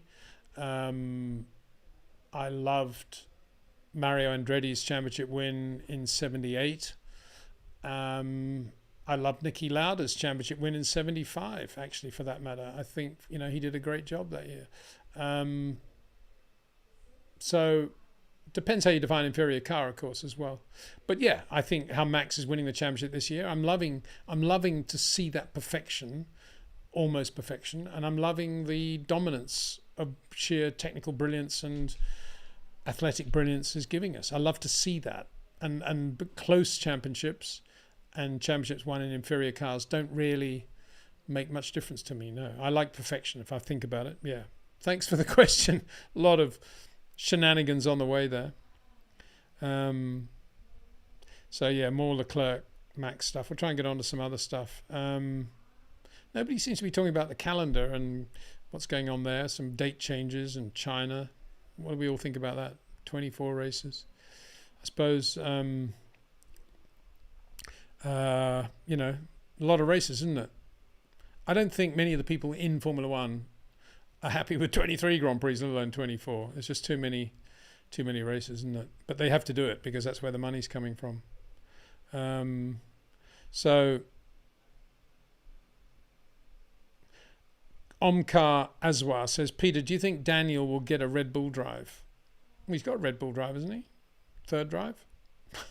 I'm being facetious. He might. If they decide they don't want Perez next year,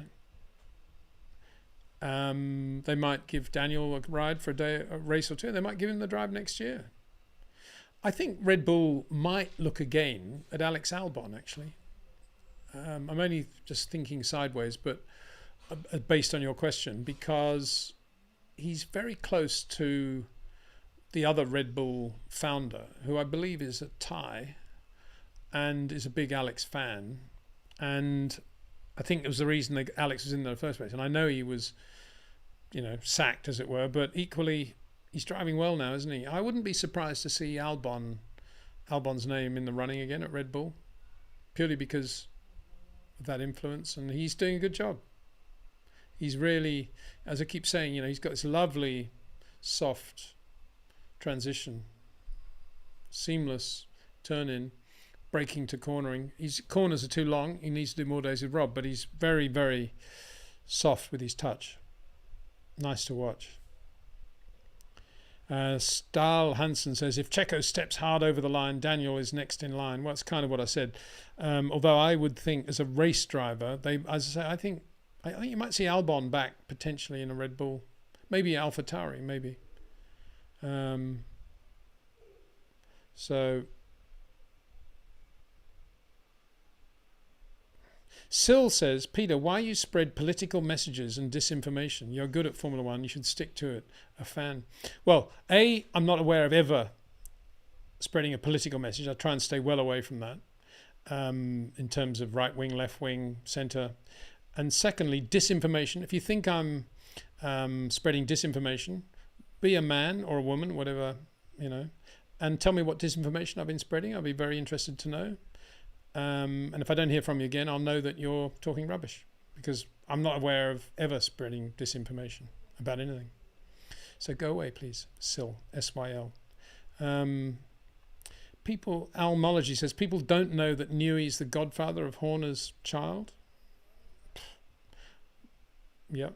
Okay. Thank you.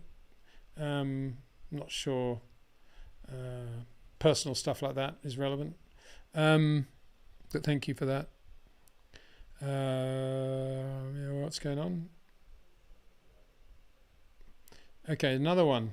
Oh no. We've had that one. Ollie Martin Lundfaret says, hi there, Ollie Martin. You're very right regarding coaches. I work with several rally drivers, including taking Mads Osberg to Rob Wilson. I improved Hayden Padden's time on El Condor stage in Argentina by 35 seconds due to Rob. He won. There you go. That's rally drivers. Thank you very much, Ollie Martin. Rob will be very humbled by that comment, I know, because he's a very humble, lovely person. And he's done a lot to help a lot of drivers. No question about that.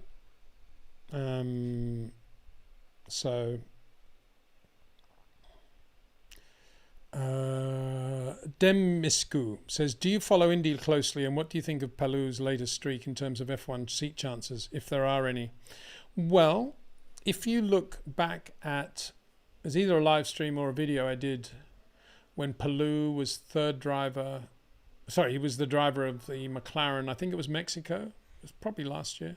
I said that of all the young drivers that had been given a chance in those two races, Austin and Mexico, by far and away the best looking was Alex Palou.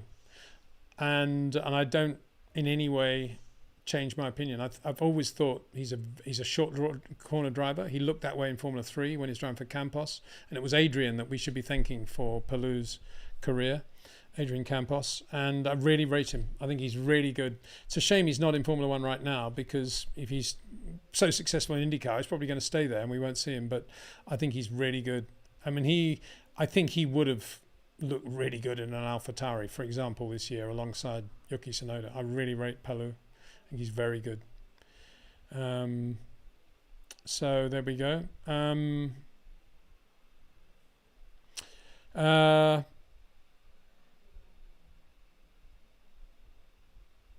What are we doing here? I'm trying to find some other questions. Stephen Greensit Black. Peter, you place a lot of emphasis on short corners. Ayrton was not a short corner driver, I believe. In your opinion, what made Ayrton the best of his generation and arguably the best ever? Well, I don't think he was any better than Nigel Mansell in his era. I think he was as good as Nigel, or Nigel was as good as Ayrton, but I don't think he was better than Nigel, because Nigel was a short corner driver and was unbelievably good in everything he did. He was as good as Max, in my opinion. And I don't think Ayrton was as good as Nigel with short corners. And I think in addition, he had that odd throttle blipping thing, which even he said he wished he could get away from. But what made him so great was his, as I say, if George Russell is precise, then Ayrton is George Russell times 2. I mean, unbelievably precise, incredibly fine judgment on everything, and hit the nail on the head every time. So incredible natural athleticism to do that. And then beyond that, an intelligent, emotional and cerebral intelligence that led him to achieve peaks that many other drivers have never achieved, and a depth of understanding of what it took for himself for Ayrton to be quick in a way that I don't think many other drivers have ever understood, and just a general thirst for as much knowledge as he could have. And I think if Ayrton was around today, he would just laugh at these ridiculous track walks that the drivers do before. That's all for, they all have to do it. They all do it with the engineers, and they all do it with, some of them with photographers around. I mean, Ayrton, if Ayrton did a track walk, he would have done it the day before all that on his own, looking at tiny details that he wouldn't want to give his teammate for sure, and which he would be thinking about in his own mind relative to the race he was about to drive. He wouldn't be talking about all the stuff they do talk about on these track walks, which is all, data driven, based on the sim, gears, bumps here, there's curbs there. It would all be much finer details.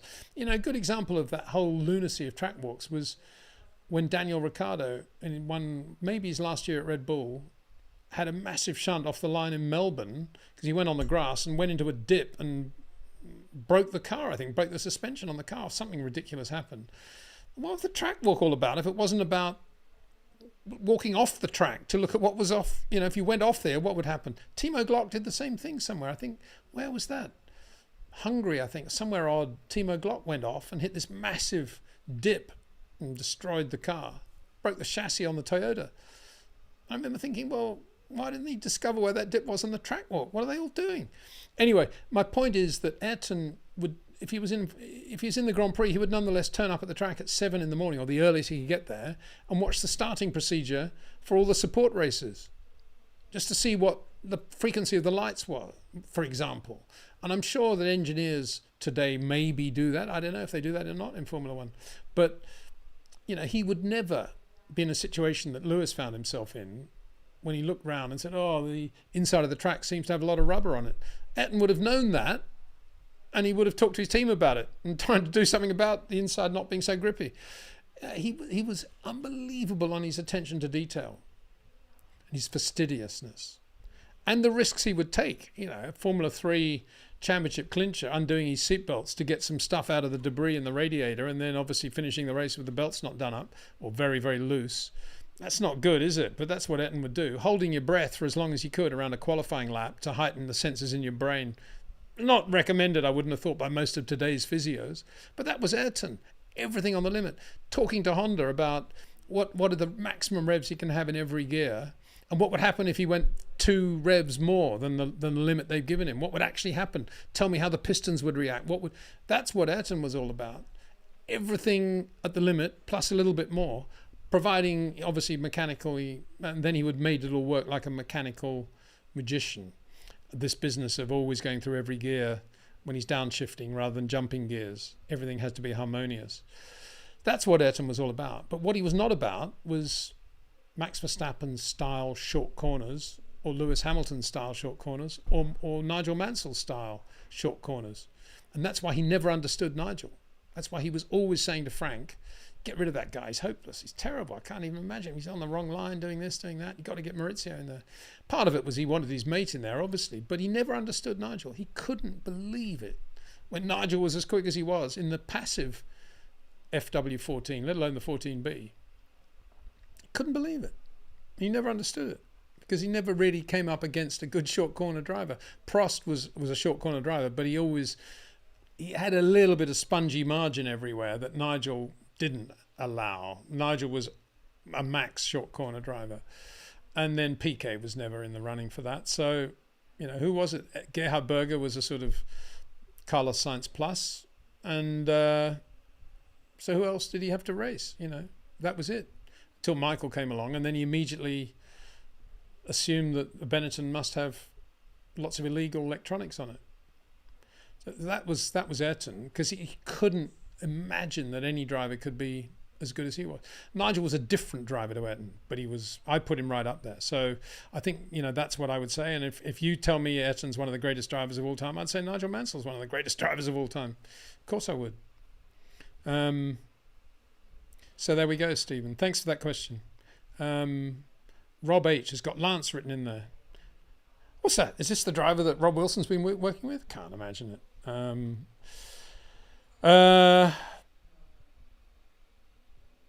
Okay. Harry Moy says, good or nad question, but if Daniel Ricciardo and Sergio Perez were in this year's Red Bull, they were the two drivers, who would win the championship?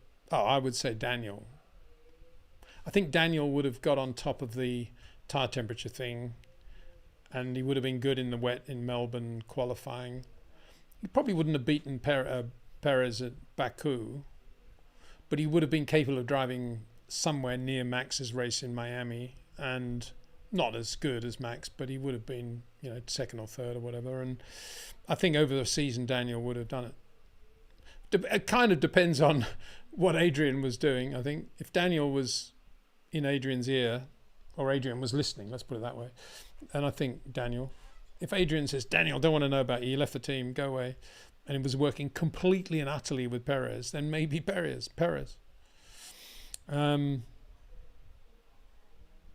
Richard Barker says, in MotoGP, motorcycle equivalent of Formula One, a lot of riders still have rider coaches. They sit around at the track to watch their rider at each corner and compare other riders. Wasn't that nice to hear? Anyone, if I was a Grand Prix driver, I would pay Rob Wilson to go to every Grand Prix just to watch out on the circuit and get his opinion on what he was seeing and how I compared with others and what I was doing wrong. I would do that all the time. I might even pay Peter Windsor to do that. No. But certainly Rob, definitely.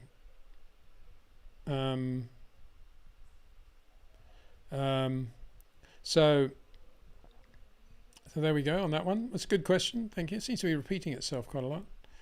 So let's go down to some other ones.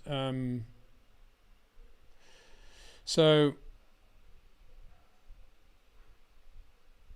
my boy Peter, let's go. Not sure. I think that's a good one, probably. So I'm going through all the crud at the moment as well.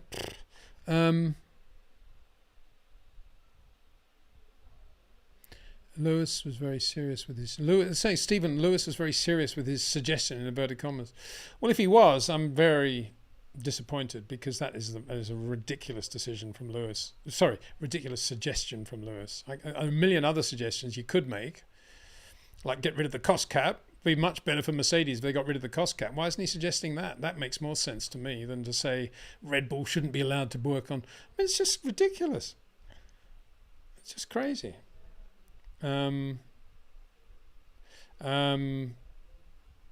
Anyways, a lot of Max versus Lewis stuff going on. Seems as if... here's Chris saying, if it wasn't for the budget cap, Aston Martin and McLaren wouldn't be this fast. So obviously it works. I'm not sure if that's the case. You think that...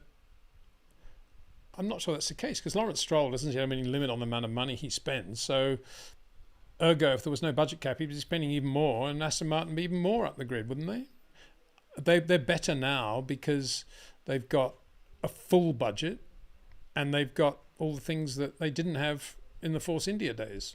And they always had good people. They've still got most of those people, even though oddly they seem to be moving Andy Green sideways. And all the same people are there. So that's why that team's doing well. And they've got a quick driver there, obviously, too. Yes, I do rate Fernando Alonso. As anyone would know who's been watching my videos for the last 5 years, and when I was talking about Fernando, a lot of people were switching off saying, oh, Windsor rambling on about Fernando again. But now people are upset because I don't include Fernando up there with Max. Can't win. McLaren, well, I'm not sure. I think McLaren are going about as well as they should be going, given where they are, but they've been incredibly bad, haven't they, in a number of races. I mean, in the last couple of races they've gone well. That's nothing to do with the budget cap. It's just starting to get the car sorted and going well. So I would say that's not a good example of why the budget cap is a good thing.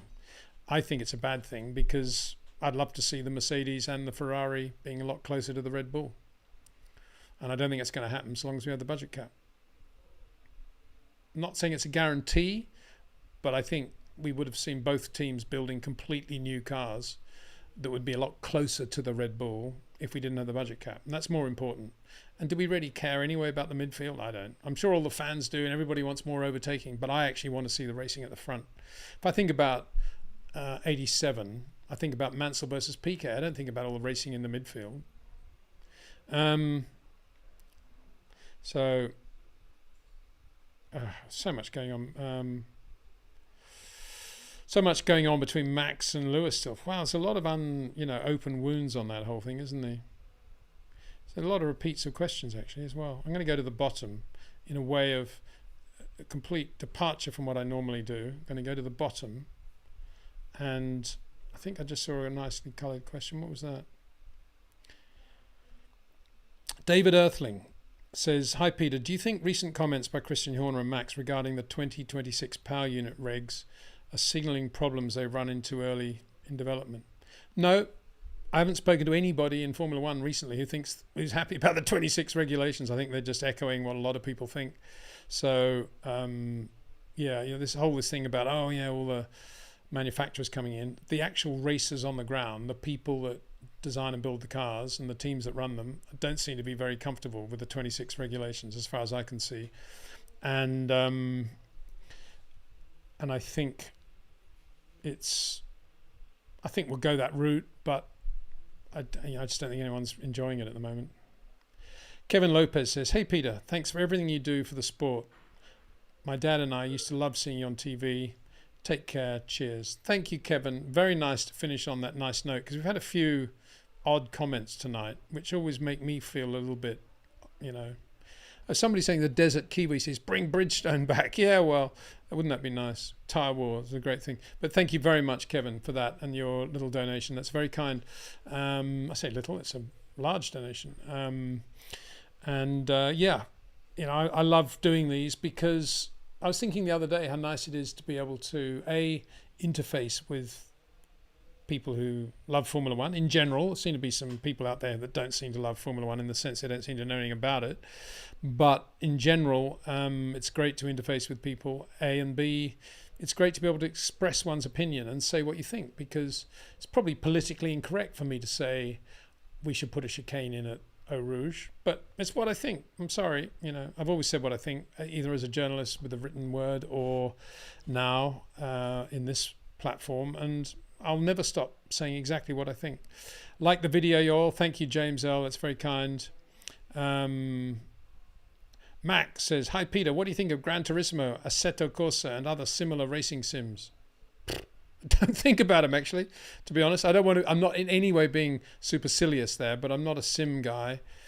And when my friend Carlos Reutemann, one of the greatest short corner drivers I ever saw, one of the greatest people I've ever known in Formula One, did one lap in the Williams sim and climbed out with the hairs standing up on his arm saying, this is so far away from what it's actually like to drive a Grand Prix car.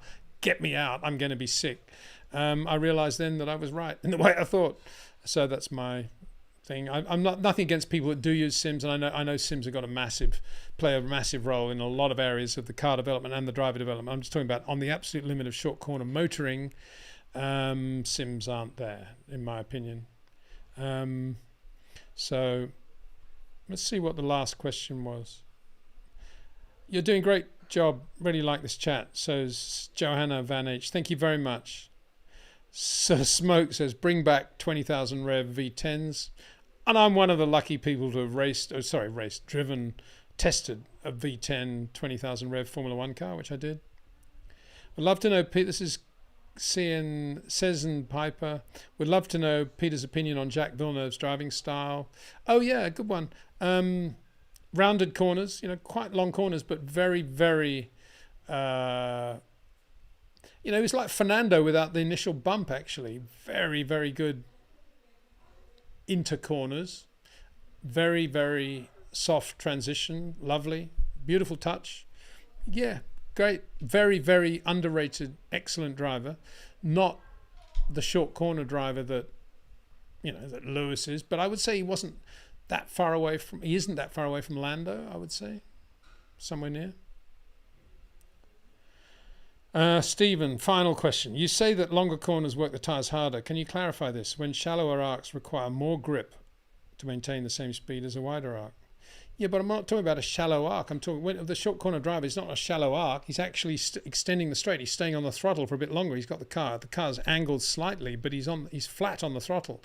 So he's not putting a lot of G-load through the car at that point. The G-load comes at the transition zone, whereas the longer corner driver is starting to generate quite serious G-load almost as soon as he's finished his straight line braking or slightly curved braking. And that's the difference. And so when Max goes to a longer corner, he's actually getting that energy going through the tyres much sooner from the lateral G than he would through waiting till he gets to his normal traditional transition zone. That's how he's getting that temperature in there, those longer corners. And it's amazing that he can do that he's got that in his vocabulary. So, Evergreen, has Formula One ever owned track facilities as NASCAR does? Well, Bernie owned Ricard. He still does, I think. He bought the rights to a lot of races, didn't he? Jerez, Brazil, quite a lot. Owned facilities? No, Formula One's very good at getting other people to pay for the facilities because they're so expensive to build. They're all $300 million, $400 million facilities. So the idea is always to get some government of some country to funnel the budget out through the tourist area or some other place that we don't go into. And that's how Formula One does it. Except recently, Liberty have underwritten quite a lot of races in order to make them happen, particularly in the COVID era, because they just needed and wanted to have those races on the calendar. Miami being a good example, all those triple headers or double headers being good examples as well. They didn't own the race, but they certainly put the money up to make them happen.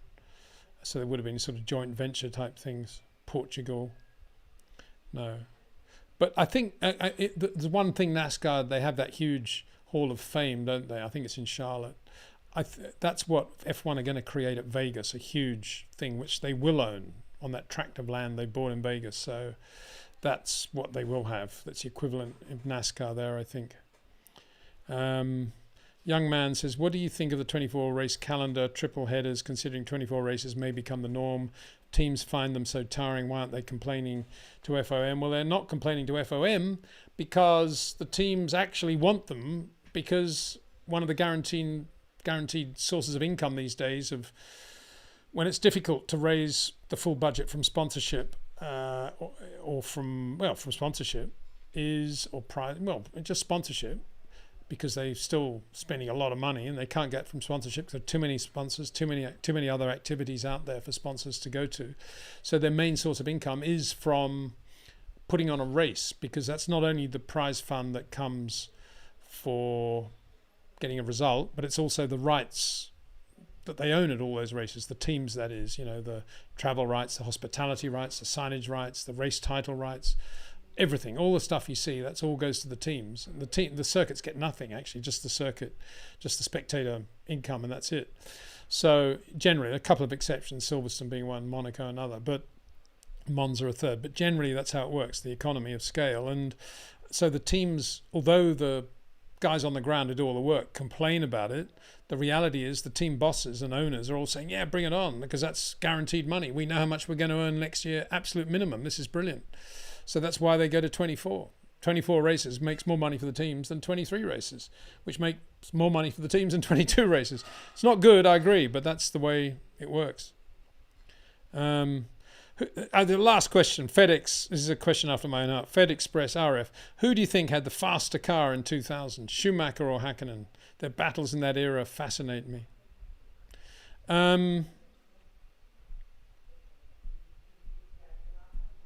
It's a really good question, isn't it? I would say, I mean, they were on different tyres, I think, weren't they? I think they're both on, well, I mean, obviously McLaren were on Bridgestone. Were Ferrari on Bridgestone in 2000? Would you give me 2 seconds while I look that up? I've forgotten. I think they were. It may not actually say what tyres they're on. Let's just have a look. Teams and drivers. Here we go. Somebody's there saying, Windsor, get your act together. You should know. It doesn't have the tyres they were on. I need to look at pictures now. Yeah. Well, I haven't got time to do all that. But I think in general, the McLaren was a better car than the... No, in general, very close. Very close. It's annoying, actually. Let me just do it. I want to... It's in my own mind. I just want to get this right. I'll find 2000 Mika Hakkinen McLaren. Was definitely on Bridgestones, right? Would have been. Yeah. So what was the Ferrari on? Was it on Michelin or Bridgestones? This is the thing about the tyre wars, you see. It was a mega thing. You never knew from time to time what, year to year, what people were on. Let's have a look at this. Blowing up a picture now.